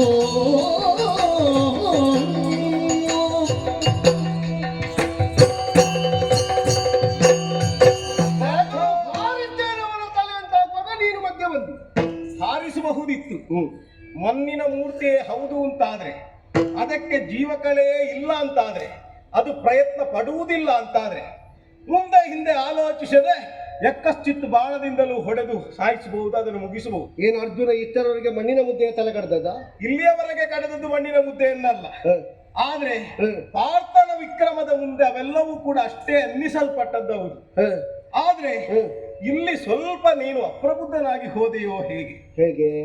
ಯಾವುದನ್ನೇ ಮಾಡುವಾಗ ಅಥವಾ ಪ್ರತಿಜ್ಞೆ ಇರಬಹುದು, ಭವಿತವ್ಯವನ್ನು ಆಲೋಚಿಸುವುದೇ ಇರಬಹುದು, ಕಾಲಿಡುವಾಗ ಕಣ್ಣಿಡಬೇಕು. ತಣ್ಣೀರೇ ಹೌದಾದ್ರೂ ತಣಿಸಿ ಕುಡಿಯುವ ಪ್ರಯತ್ನ ಮಾಡಬೇಕು. ವಿವೇಕಿಯಾದವನು ವಿವೇಚನೆಯಿಂದ ನಿರ್ಧಾರವೊಂದನ್ನು ಕೈಗೊಂಡ ಅಂತಾದ್ರೆ ಸೋಲುವುದಕ್ಕೆ ಯಾವ ಕಾರಣಕ್ಕೂ ಸಾಧ್ಯವಿಲ್ಲ ಅನ್ನುವ ಯಾವ ಸುದ್ದಿವಾಚ ವಚನಗಳುಂಟೋ ಅದನ್ನು ಮರೆತವನ ಹಾಗೆ ನನಗೆ ಕಾಣ್ತದೆ. ಈಗ ನಾವು ಆಲೋಚನೆ ಮಾಡದ ಕೌರವರನ್ನು ಕೊಂದದ್ದು? ಆದ್ರೂ ನೀನು ಆಲೋಚನೆ ಮಾಡ್ಲಿಲ್ವಾ? ಅಲ್ಲ, ಈಗ ಆಲೋಚನೆ ಮಾಡದೆ ಕೌರವರನ್ನು ಕೊಂದದ್ದ? ಅಲ್ಲ. ಮತ್ತೆ ಯಾಕೆ ಈ ಪರಿಭಾವ? ಭವಿತವ್ಯದ ಅನೇಕ ಘಟನೆಗಳು ನಿಮ್ಮನ್ನು ಅವರ ಕುರಿತಾಗಿ ದ್ವೇಷವನ್ನೇ ತಳೆದು, ಈಗ ನೀವು ಪ್ರತಿಜ್ಞೆ ಮಾಡುವಾಗಲೂ ಆದ್ರೂ ಆಗ ಹೇಳಿದ್ದೇನು, ಯಾವ ಕೌರವರು ಎನ್ನುವವರಿದ್ದಾರೆ ನಮಗೆ ನನ್ನ ಹೆಂಡತಿಗೆ ಹೇಗೆ ತಪ್ಪಿದ್ದಾರೋ ಇವರನ್ನು ಕುರುಕುಲದಲ್ಲಿ ಆಗುವಂತಹ ರಣಾಂಗಣದಲ್ಲಿ ನಾನು ಕೊಲ್ಲುತ್ತೇನೆ, ನಾವು ಆಡಿದ್ದನ್ನು ದೇವರು ಸತ್ಯಗೊಳಿಸ್ತಾರೆ ಅನ್ನುವುದು. ಹಾಗಾದ್ರೆ ದೇವರು ಸತ್ಯಗೊಳಿಸ್ತಾರೆ ಎನ್ನುವುದಕ್ಕೆ ನೀವು ಆತ್ಯಂತಿಕವಾಗಿ ನಂಬಿದಂತ ಇಲ್ಲಿಯೂ ಹಾಗೆ ನನ್ನ ಪ್ರತಿಜ್ಞೆಯನ್ನು ದೇವನಾದ ನೀನು ಸತ್ಯಗೊಳಿಸ್ತೀ ಇಲ್ಲ. ಯಾಕಂದ್ರೆ ವಿಷಯ ಉಂಟು. ಈಗ ಅವನ ಅಪ್ಪ ಹೇಗೆ ಕುದುರೆ ಕಟ್ಟಿದ? ನನ್ನನ್ನು ನಂಬಿಯೇ ಕಟ್ಟಿದ. ನಿನ್ನನ್ನು ನೋಡಿ ತನುಮನವನ್ನು ಸಾರ್ಥಕಗೊಳಿಸಬೇಕು ಅಂತ ನೀನು ಬಂದಿಯೋ ಇಲ್ವೋ? ಅಲ್ಲಿಗೆ ಅವ ನಿಲ್ಲಿಸಬೇಕೋ ಬೇಡವಾ? ನಿಲ್ಲಿಸಿದನೋ? ಆಗುವುದಿಲ್ಲ. ನಿಲ್ಲಿಸಲಿಲ್ಲ. ಏನ್ ಹೇಳಿದ? ಯಾಕೆ ನಿಲ್ಲಿಸಲಿಲ್ಲ ಅಂತ ಕೇಳಿ. ಯಾಕೆ? ಒಬ್ಬ ಆತ ನಾನು ನಿನಗೆ ಗೀತೆಯನ್ನು ಬೋಧಿಸುವಾಗಲೇ ಸ್ಪಷ್ಟ ಹೇಳಿದ್ದೇನೆ, ಒಂದೊಂದು ವರ್ಗದ ಅಥವಾ ಒಂದೊಂದು ವಿಚಾರಗಳಲ್ಲಿ ವೈಶ್ಯನಾದವನು ಹೇಗೆ ದೇವರನ್ನು ಕಾಣಬೇಕು, ಅಥವಾ ಶೂದ್ರನಾದವನು ದೇವರನ್ನು ಹೇಗೆ ಕಾಣಬೇಕು, ಕ್ಷಾತ್ರ ಹೇಗೆ ದೇವರನ್ನು ಕಾಣಬೇಕು ಅನ್ನೋದಕ್ಕೆ ಸ್ಪಷ್ಟ ಹೇಳಿದ್ದೆ. ಕ್ಷಾತ್ರದಂತೆ ಅವ ದೇವರನ್ನು ಕಾಣಲಿಕ್ಕೆ ಹಂಬಲಿಸ್ತಾನೆ ಅಂತಾದ್ರೆ ಯುದ್ಧದಲ್ಲಿ ನನ್ನನ್ನು ಕೆಡಹಿದ, ನೀನು ಬಂದ ಮೇಲೆ ಯುದ್ಧವನ್ನೇ ಮುಂದುವರಿಸಿ ನಿನ್ನನ್ನು ನೋಡಬೇಕು ಅಂತ ಆಸೆ ಪಟ್ರೆ ನಾನು ಯುದ್ಧದ ಒಬ್ಬ ರಥಿಯಾಗಿ ಅಲ್ವಾ? ಈಗ ಯುದ್ಧ ನೀನು ಮಾಡುದಲ್ಲ, ನಾನೇ ಮಾಡುದಲ್ವ? ನಾನೇ ಬಾಣ ಹೂಡಬೇಕು ಬಿಟ್ರೆ ಬೇರೆಯವರಲ್ವಲ್ಲ. ಅದಕ್ಕೆ ಹೇಳಿದ್ದು ನಾನು ಪ್ರತಿಜ್ಞೆ, ಸರಿಯಾದ ಬಾಣದ ಒಳಗೆ ಅವರನ್ನು ಕೊಲ್ತೇನೆ. ಸರಿಯಾದ ಈಗ ಯುದ್ಧದಲ್ಲೇ ನಿನ್ನನ್ನು ನೋಡುವುದು ಹೌದಾದ್ರೆ ನಿನ್ನ ಪಾದ ಸಾಕ್ಷಿ ಅಂತ ಹೇಳುವುದು ಯಾಕೆ? ಈಗ ಅವನ ಯುದ್ಧದಲ್ಲಿ ನೀನು ಸೋತ ಕಾರಣ ಅಥವಾ ವ್ಯತಿಸಿ ಸೂತನಳಿ ಈ ಸುಧನ್ವನನ್ನು ಗೆಲ್ಲುವ ಬಗೆ ಹೇಗೆ ನನಗೊಂದು ದಾರಿ ತೋರಿಸಬೇಕು ಅಂತ ಆದ್ರೆ ಮುಕುಂದರೇ ಬರಬೇಕು ಅಂತ ನೀನು ಸ್ಮರಣೆ ಮಾಡಿದ್ದಿ ಅನ್ನುವುದಕ್ಕೆ ಮೂಲ ಧಾತು ಕಾರಣ ಯಾರು ಅಂತ ಕೇಳಿದ್ರೆ ಸುಧನ್ವನ ಪರಾಕ್ರಮವೇ ಹೌದಾ? ಹಾಗಾದ್ರೆ ಅವನಾಗೆ ಭರಿಸಿದ್ದಾನೆ ಎನ್ನುವುದು ಒಂದು ವಿಷಯವೇ, ನೀನು ಸ್ಮರಿಸಿದ್ದಿ ಅನ್ನುವುದು ವಿಚಾರವೇ. ಅದಕ್ಕಿಂತಲೂ ನಿನ್ನ ಪ್ರತಿಜ್ಞೆಯಲ್ಲಿ ಸ್ಪಷ್ಟತೆ ಇಲ್ಲ ಅಂತ ಯಾಕೆ ಆಡಿದ್ದು ಕೇಳಿದ್ರೆ, ಜಗತ್ ರಣಾಂಗನೇ ಯಸ್ಯ ಸ್ಮರಣಂ ಜಯ ಕಾರಣಂ. ಋಷಿ ಮುನೀಷಿಗಳೆಲ್ಲವರು ಕೂಡ ಅದನ್ನು ಸ್ಪಷ್ಟ ಹೇಳಿದ್ದಾರೆ. ಜೀವನ ಎನ್ನುವಂತಹ ರಣಾಂಗಣದಲ್ಲಿ ಆದ್ರೂ ಮುಕ್ತಿಯನ್ನು ಹೊಂದುವುದಕ್ಕೋ ಅಥವಾ ಜಯವನ್ನು ಹೊಂದುವುದಕ್ಕೋ ಇರುವುದು ಸ್ಮರಣೆಯೊಂದೇ. ಒಂದು ವೇಳೆ ಶ್ರೀಕೃಷ್ಣ ಬ್ರಹ್ಮನೇ ಕಾಣಿಸಿದ ಅಂತಾದ್ರೆ ಅದು ಸರ್ವವನ್ನೂ ಕೂಡ ಸಾಧಿಸಲ್ಪಡ್ತದೆ ಎನ್ನುವಂತಹ ಸೂಕ್ತಿ ವಚನಗಳೇ ಉಂಟು. ಈಗ ನೀನೇನು ಮಾಡಿದೆ? ಎಲ್ಲವೋ ನಿನ್ನನ್ನು ಮೂರು ಬಾಣದೆ ಕೊಲಲರಿಯದೆ ತಾನುಳಿದೆನಾದರೆ ಧರೆಯೊಳಗತಿ ಕಿಲ್ಬಿಷರ ಗತಿಗಾಣಿಲಿವೆ. ಯೋಚನೆ ಮಾಡು, ನಾನು ಬಂದಿದ್ದೇನೆ, ನನ್ನನ್ನು ಸ್ಮರಿಸಿದ್ದಿ, ನಾನಿರುತ್ತಾ ನಿನಗೆ ಜಯ ಬರ್ತದೆ ಎನ್ನುವುದು ಆತ್ಯಂತಿಕವಾದ ವಿಚಾರ. ಕುರುಕ್ಷೇತ್ರದ ಯುದ್ಧದಲ್ಲಿ ಇರಬಹುದು, ಸೈಂಧವ ವಧ ಪ್ರಕರಣದಲ್ಲಿ ಇರಬಹುದು, ಅನೇಕ ಘಟನೆಯೇ ಇರಬಹುದು. ನಾನಿರುತ್ತಾ ನಿನಗೆ ವಿಜಯ ಬರ್ತದೆ ಅಂತ ಇರುವಾಗ ನೀನಂತಹ ಶಪಥ ಮಾಡಬೇಕಾದ ಅವಶ್ಯಕತೆ ಇಳಿಯುವುದಿಲ್ಲ ಅಂತದರ ಅರ್ಥ ನೀನಿರುವಾಗ ನನ್ನನ್ನು ಇಳಿಸಲಾರೆ, ನಾನು ಇಳಿಯುವುದಕ್ಕೆ ಸಾಧ್ಯ ಇಲ್ಲ ಅಂತ. ಈಗ ಅದು ಸಂಶಯ ಬಂದಾಗ ಆಗಿಲ್ವಾ? ಸಂಶಯವನ್ನು ಪ್ರತಿಪಾದಿಸಿದಾಗ ಒಂದು ಪ್ರತಿಜ್ಞೆ ಮಾಡುವಾಗ ಹಾಗೆ ಇಷ್ಟನ್ನು ನಾನು ಮಾಡದೇ ಇದ್ರೆ ಇಂಥದ್ದಾಗಲಿ, ನಾನು ಕೆಲವು ಸಲ ಪ್ರತಿಜ್ಞೆ ಮಾಡುವಾಗ ಹೇಳಿದುಂಟು, ನಿನ್ನನ್ನು ಕೊಲ್ಲಿಕ್ಕೆ ಆಗದೆ ಇದ್ರೆ ಅಗ್ನಿಕುಂಡಕ್ಕೆ ನಾ ಬೀಳುತ್ತೇನೆ, ಬೀಳುವ ಪ್ರಸಂಗವೇ ಬರುವುದಿಲ್ಲ ಅಂತದರರ್ಥ. ಆತ್ಯಂತಿಕವಾಗಿ ನಮ್ಮ ಶ್ರದ್ಧೆ, ವಿಶ್ವಾಸ. ನಾನು ನಿನ್ನಿಂದ ನಿರೀಕ್ಷೆ ಮಾಡಿದ್ದೆ ಏನು ಕೇಳಿ, ಕೃಷ್ಣ ಬಂದಿದ್ದಾನೆ, ಇನ್ನು ಏನೇ ಹೇಳುವುದಿದ್ರು ಸುಧನ್ವ ನಿನ್ನ ತಲೆಯನ್ನು ಕಡಿಯುತ್ತೇನೆ, ಬೇಕಾದ್ರೆ ಅದರ ದೃಢತೆಗೆ ದ್ವಿರುಕ್ತಿಯನ್ನು ಆಡಬಹುದು, ಎರಡೆರಡು ಬಾರಿ ಹೇಳಬಹುದು, ಅದು ದೃಢತೆಯನ್ನು ಮಾಡಬೇಕಾದ್ದೇ. ನನಗೆ ಅರ್ಥ ಆದದ್ದು, ನೀನು ಬಂದು ಯುದ್ಧವನ್ನೇ ಮುಂದುವರಿಸ್ತಿ ಅಂತ ಆಗುವಾಗ ಯೋಧನಾಗಿ ಹೋರಾಟದ ಕಣದಲ್ಲಿ ನಾನೇ ಸ್ಪರ್ಧಿಸುವುದು ಎನ್ನುವುದರಿಂದ ನನ್ನ ಪ್ರತಿಜ್ಞೆ. ಆದ್ರೆ ಒಂದುಂಟು, ಏನು, ನೀನು ಅಷ್ಟು ಸುಲಭದಲ್ಲಿ ಮುಗಿಸಲಿಕ್ಕೆ ಬ್ರಹ್ಮಾಸ್ತ್ರವೇ ಮೊದಲಾದ ಅಸ್ತ್ರ ಪ್ರಯೋಗವಾಗಿದೆ. ಸರಿ, ಹೆಚ್ಚೇನು ನೀನು ಪ್ರತಿಜ್ಞೆ ಮಾಡಿದ ಕಾಲಕ್ಕೆ ಅವನೆಸೆದ ಅಸ್ತ್ರದಲ್ಲಿ ನಿನ್ನ ರಥ ಜಾರಿದೆ, ಅದು ನಾನು ಇರುವಂತಹ ಆ ರಥವೇ ಹಿಂದಕ್ಕೆ ಸರಿದಿದೆ.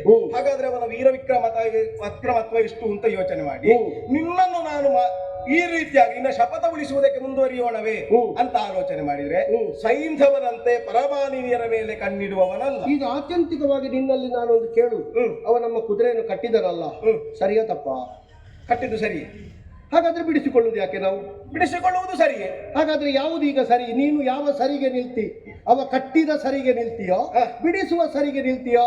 ಬಿಡಿಸುವ ಸರಿಗಾಗಿಯೇ ನಿಲ್ಲಲೇಬೇಕು. ಹಾಗಾದ್ರೆ ಬಿಡಿಸಬೇಕು, ಬೇಕಲ್ಲ. ಕಟ್ಟಿದವನನ್ನು ನಾವು ಪರಾಮರ್ಶೆ ಮಾಡಬೇಕು. ಈಗ ಚಿನ್ನವನ್ನು ಗುಲಗಂಜಿಯಲ್ಲಿ ತೂಗುತ್ತೇವೆ ಎನ್ನುವುದರಿಂದ ಚಿನ್ನಕ್ಕೂ ಗುಲಗಂಜಿಗೂ ಒಂದೇ ರೀತಿಯಾದ ವ್ಯವಸ್ಥೆ ಅಲ್ಲ. ಈಗ ಏನು ವ್ಯವಸ್ಥೆ? ಇವನನ್ನು ಕೊಲ್ಲುವುದಕ್ಕೇನು ವ್ಯವಸ್ಥೆ? ಈಗ ಕೊಲ್ಲುವ ನಿವಾರಿಸಲ್ಪಡದೆ ಇದ್ರೆ ಕಟ್ಟಿದ ಕುದುರೆ ಬಿಡಲ್ಪಡುವುದಿಲ್ಲ. ಬಿಡಿಸಬೇಕು ಅಂತಾದ್ರೆ ಏನು? ಅವ ಎಷ್ಟು ಎತ್ತರ ಗೊತ್ತುಂಟ?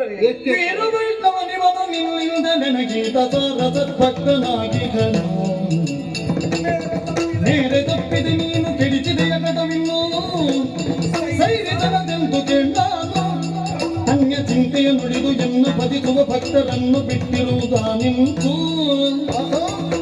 ನಿನ್ನ ನುಡುಗುವ ಬಿರುದು ಮುನ್ನವೇ ದಾಟಿರುವೆ ಇನ್ನೇನ ಮಾಡಲ ನಿಂತು. ದಾನದಲ್ಲಿ ಈಶ್ವರ ಭಾವ, ಯುದ್ಧದಲ್ಲಿ ಪಲಾಯನವಾದ ಇಲ್ಲದೆ ಇರುವುದು, ದೇವರನ್ನಾದ್ರೂ ಕಾಣುವುದು ತನ್ನದಾದಂತಹ ವೃತ್ತಿ ಧರ್ಮದಿಂದ ಅಂತ ಇರುವಂತಹ ಅವನು ಪರಮ ವೈಷ್ಣವನಿದ್ದಾನೆ, ನನಗೆ ಅತಿ ಪ್ರಿಯನಾದ ಭಕ್ತನಿದ್ದಾನೆ. ಹೆಚ್ಚು ಕೇಳಿದ್ರೆ ನಿನಗಿಂತಲೂ ಹೆಚ್ಚು ಸಾರ ಸದ್ಭಕ್ತನಿದ್ದಾನೆ. ಯಾಕೆ ಕೇಳಿದ್ರೆ ನಿನ್ನನ್ನು ನಾನು ಕಚ್ಚಿ ಹಿಡಿದಂತಹ ಮಾರ್ಜಾಲ, ಅವನು ನನ್ನನ್ನು ಅಪ್ಪಿ ಹಿಡಿದಂತಹ ಮರ್ಕಟ. ಎರಡರಲ್ಲಿ ಯೋಚನೆ ಮಾಡಿದ್ರೆ ತಾಯಿಯಾದ ನನ್ನ ಹೊಣೆಗಾರಿಕೆಯನ್ನು ನೋಡಿದ್ರೆ ನಿನ್ನನ್ನು ಕಾಯುವ ಹೊಣೆಗಾರಿಕೆ ಹೆಚ್ಚೇ ಹೊರತು ಅವನನ್ನು ಕಾಯುವ ಹೊಣೆಗಾರಿಕೆಯನ್ನು ಅವನಾಗಿಯೇ ನನ್ನ ಮೇಲೆ ಆರೋಪಿಸಿದ್ದಾನೆ. ಒಬ್ಬನನ್ನು ನಂಬಿದ್ದಾನೆ ಅಂತಾದ್ರೆ ನಂಬಿಕೆಗೆ ಅರ್ಹವಾದ ವ್ಯವಹಾರದಲ್ಲೇ ತೊಡಗಬೇಕು, ನಂಬಿಕೆಗೆ ದ್ರೋಹವನ್ನೇ ಸಗಕೂಡದು. ಇಲ್ಲಿ ಸರಿ ಉಂಟಲ್ಲ, ನನ್ನನ್ನು ನೀನೇ ಕಚ್ಚಿಕೊಂಡು ಹೋಗ್ತಿ, ಹೌದು, ಅವ ನಿನ್ನನ್ನು ಹಿಡ್ಕೊಳ್ತಾನೆ.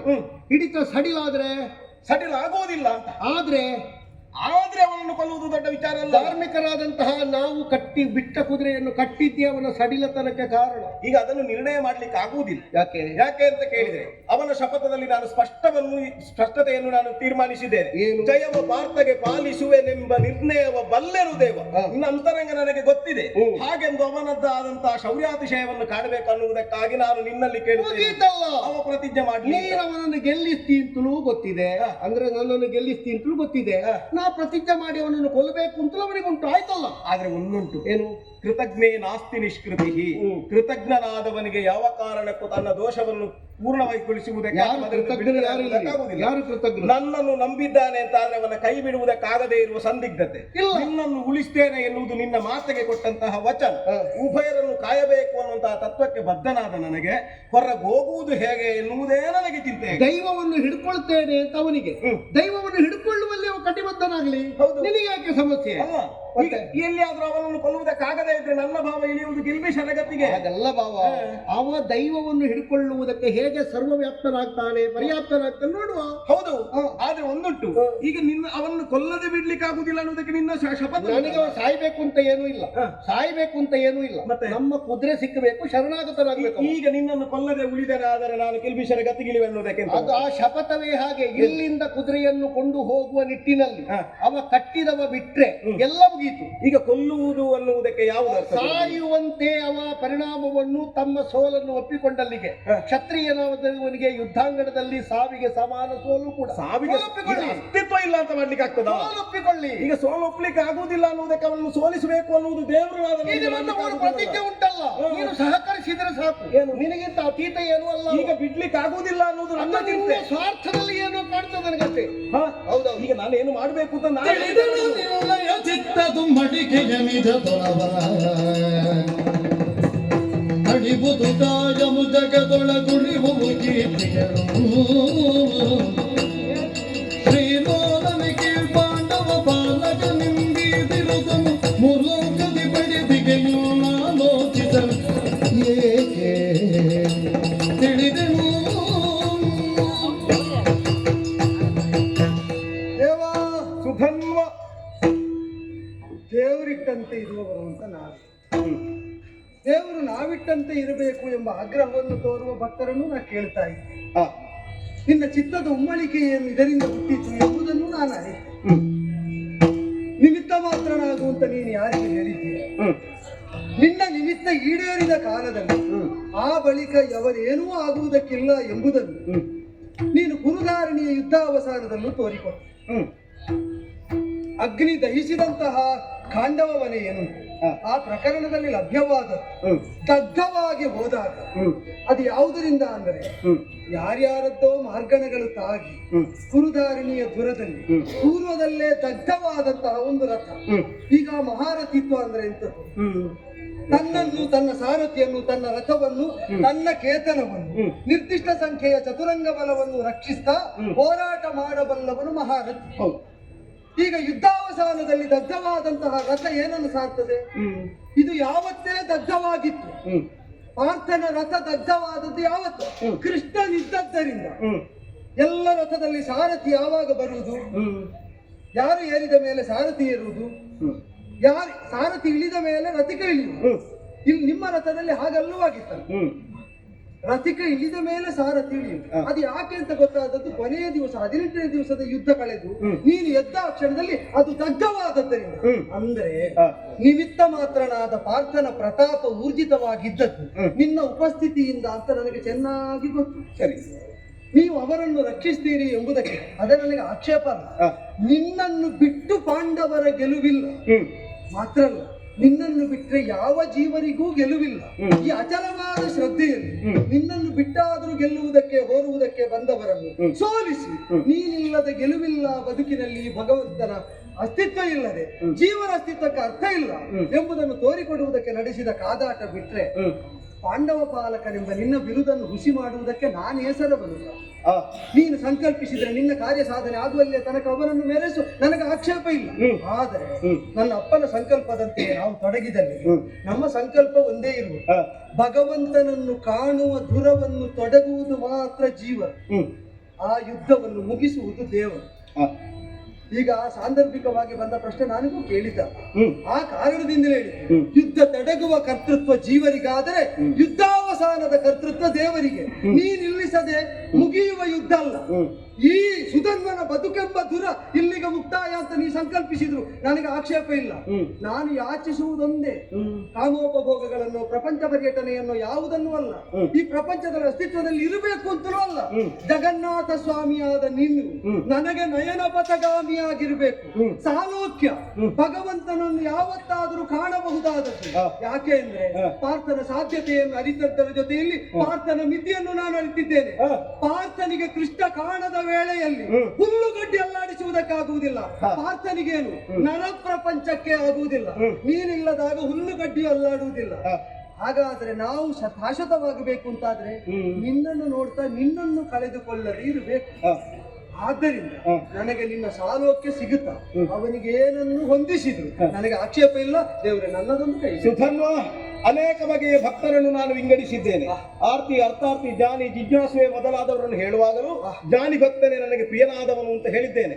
ನಾನು ಮುರಮಥರನೆನ್ನುವಂತಹ ಜ್ಞಾನ ನಿನ್ನಲ್ಲಿ ಉಂಟು ಅಂತ ತಿಳಿದ ಬಳಿಕ, ನಿನಗೆ ಯಾವುದು ಹೊಂದಬೇಕು ಅಂತ ತಿಳಿದ ಬಳಿಕ ಇನ್ನು ಆಲೋಚಿಸುವುದಕ್ಕೇ ಇಲ್ಲ. ಹಾಗಾದ್ರೆ ನಿನಗೆ ಸಂದೇಹ ಇಲ್ಲವಲ್ಲ?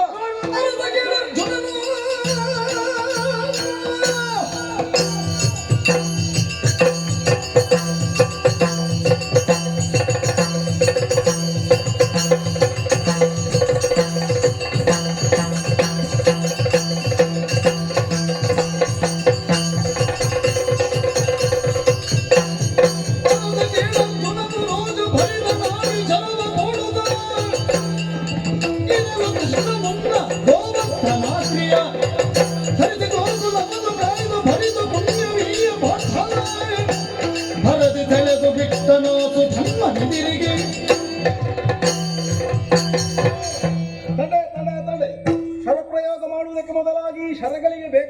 ಪುಣ್ಯವನ್ನು ಧಾರೆ ಎರೆಯಬೇಕು ಅಂತ ಇದ್ದೇನೆ.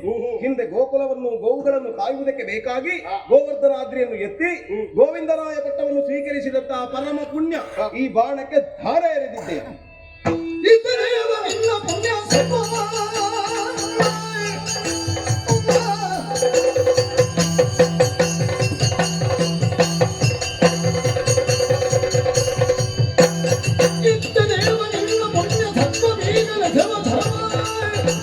ಕತ್ತರಿಸದಿರಲ್ತೆ ನಿನ್ನ ಭಕ್ತ ನನ್ನನ್ನು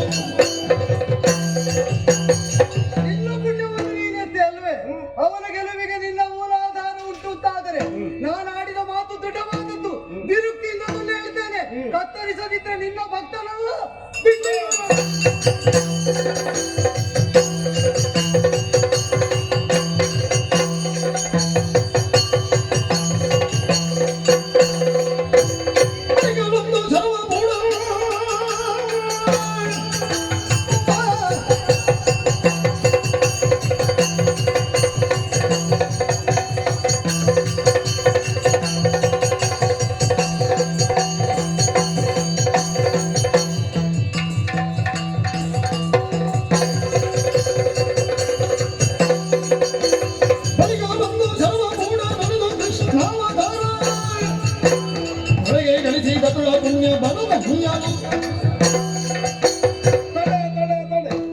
ಗೋವರ್ಧನಾದ್ರಿಯನ್ನು ಎತ್ತಿದ ಪುಣ್ಯ ಕೊಟ್ಟಲ್ಲಿಗೆ ಮುಗಿಯುವುದಿಲ್ಲ. ಕೃಷ್ಣನಾಗಿ ಪೂರ್ಣಾವತಾರಿಯಾಗಿ ಜಗತ್ತನ್ನು ಪೊರೆದಂತಹ ಸಕಲ ಪುಣ್ಯವನ್ನು ಧಾರೆ ಎರೆದು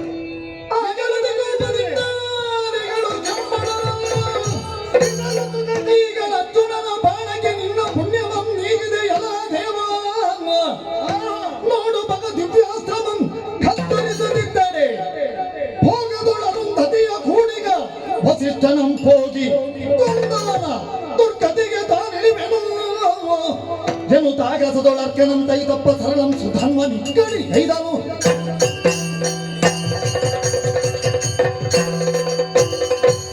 ಇದನ್ನು ನೀನು ಕೊಟ್ಟ ಪುಣ್ಯ ಸಮಗ್ರ ದುಷ್ಟಾವತಾರದ್ದು ಗೊತ್ತು.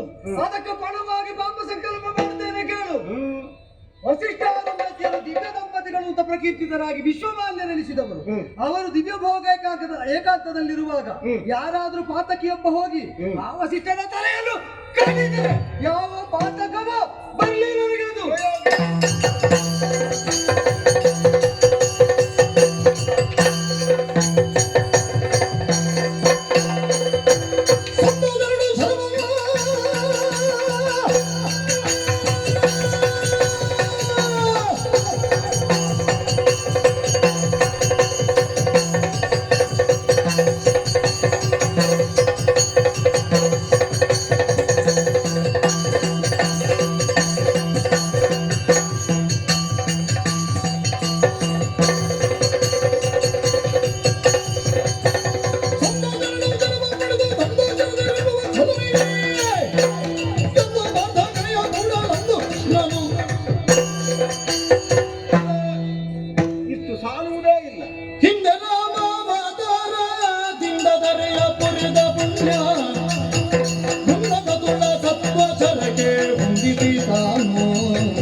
ಆಲೋಚಿಸಬೇಕಾದಿಲ್ಲ. ಉಳಿದೊಂದು ಶರವು ನಿನಗೆ ಅತ್ಯಂತ ಸತ್ವವನ್ನೇ ಒದಗಿಸಿಕೊಡುವಂತಹದ್ದು ಅಂತ ನೀನು ಯೋಚನೆ ಮಾಡು. ಆ ಕಾರಣದಿಂದ ಹಿಂದೆ ರಾಮಾವತಾರವನ್ನು ಹೊಂದಿ ಆದರ್ಶ ಮಗನಾಗಿ, ಆದರ್ಶ ಪತಿಯಾಗಿ, ಆದರ್ಶ ಬಂಧುವಾಗಿ, ಆದರ್ಶ ಶತ್ರುವಾಗಿ, ಆದರ್ಶ ರಾಜನಾಗಿ, ಆದರ್ಶ ಪುರುಷನಾಗಿ ಬದುಕಿದವನು. ಅಂತಹ ರಾಮಾವತಾರದ ಪೂರ್ಣ ಪುಣ್ಯವನ್ನು ಈ ಬಾಣಕ್ಕೆ ಧಾರೆ ಎರೆದು ಕೊಟ್ಟವನಿದ್ದೇನೆ. ಸಾಲುವುದಿಲ್ಲ. ಅನಕ ತ್ರೈಮೂರ್ತಿಗಳಾದ ಸಾಹಸ ನಿನ್ನಲ್ಲಿ ಇರಬೇಕು ಅಂತಾದ್ರೆ ಬಾಣದ ಮೂಲದಲ್ಲಿ ಬ್ರಹ್ಮನನ್ನು, ಮಧ್ಯದಲ್ಲಿ ಸತ್ವಗುಣಭರಿತನಾದ ನಾನು, ತುದಿಯಲ್ಲಿ ಹರನನ್ನು ನಾನು ನಿಕ್ಷೇಪಿಸಿದ್ದೇನೆ. ಎತ್ತುವುದಕ್ಕೆ ನನಗೆ ದೈಹಿಕವಾದ ಸಾಮರ್ಥ್ಯ ಸಾಕಾಗ್ತಾ ಇದೋ ನಿನ್ನ ಮೈದಡವಿದ್ದೇನೆ. ಇದೋ ಪ್ರಯೋಗ. ದೇವರೇ, ಖಂಡವಿಲ್ಲದ ಪುಣ್ಯವನ್ನು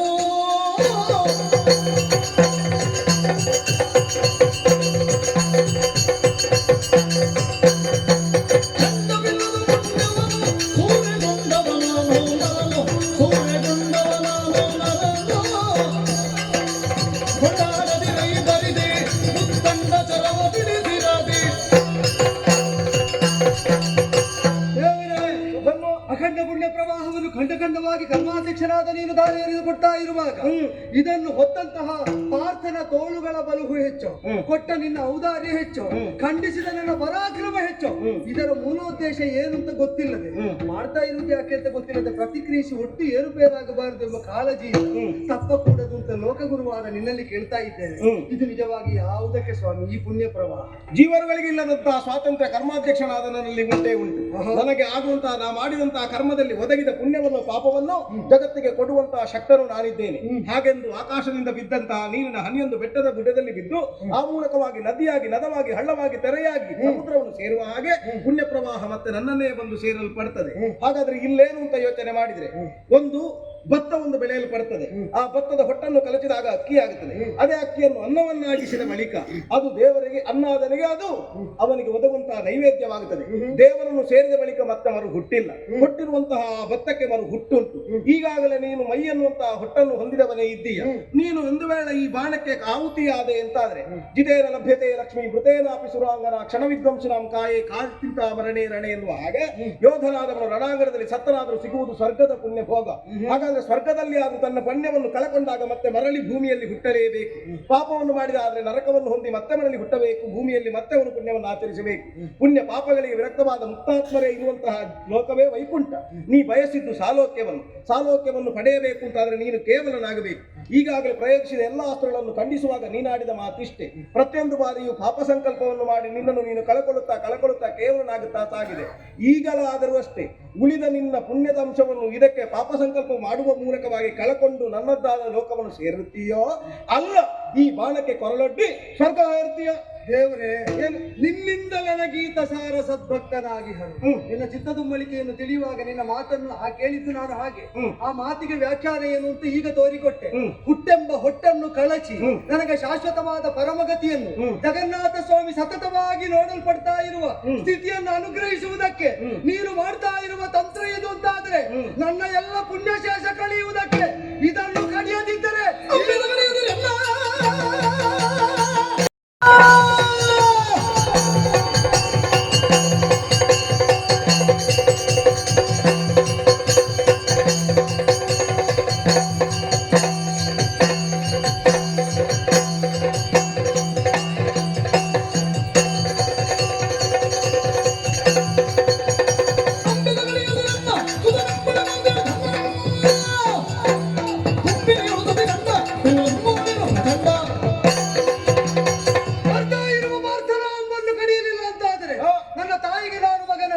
ನನ್ನ ತಂದೆಗೆ ನಾ ಪುತ್ರನಲ್ಲ, ನನ್ನ ಸತಿಗೆ ನಾನು ಭರ್ತೃನಲ್ಲ, ನನ್ನ ಸೋದರಿಗೆ ನಾ ಸೋದರನಲ್ಲ, ತಪ್ಪ ಕಾಮತಿಗೆ ನಾನು ಪ್ರಜೆಯಲ್ಲ. ಸಾಲದು ಕ್ಷೇತ್ರದ ಮಾತು ನುಡಿದು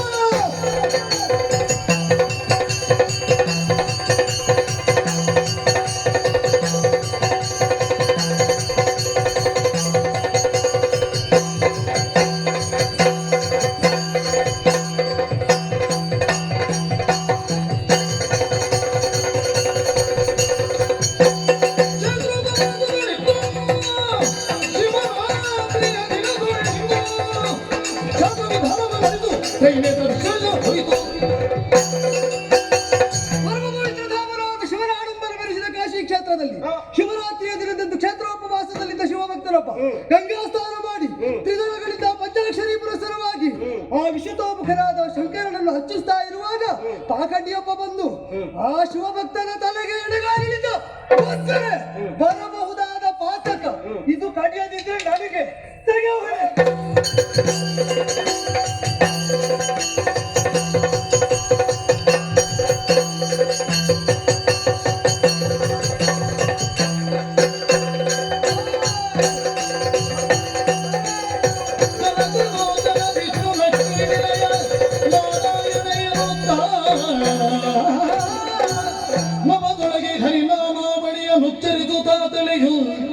ಪಡೆವರಾಕಿ ಎಂದುವಿನ ಕಾಂತಿಯಳ್ ಇಳಿದು ದಿಳೆಗಚ್ಚುತನ ಶ್ರೀಪದ ನಳಿನ ದೆಡೆಯಲ್ಲಿ ಬಿದ್ದುದೆಲೆ ಜನಮೇ ಜಯ ಕ್ಷಿತಿಪ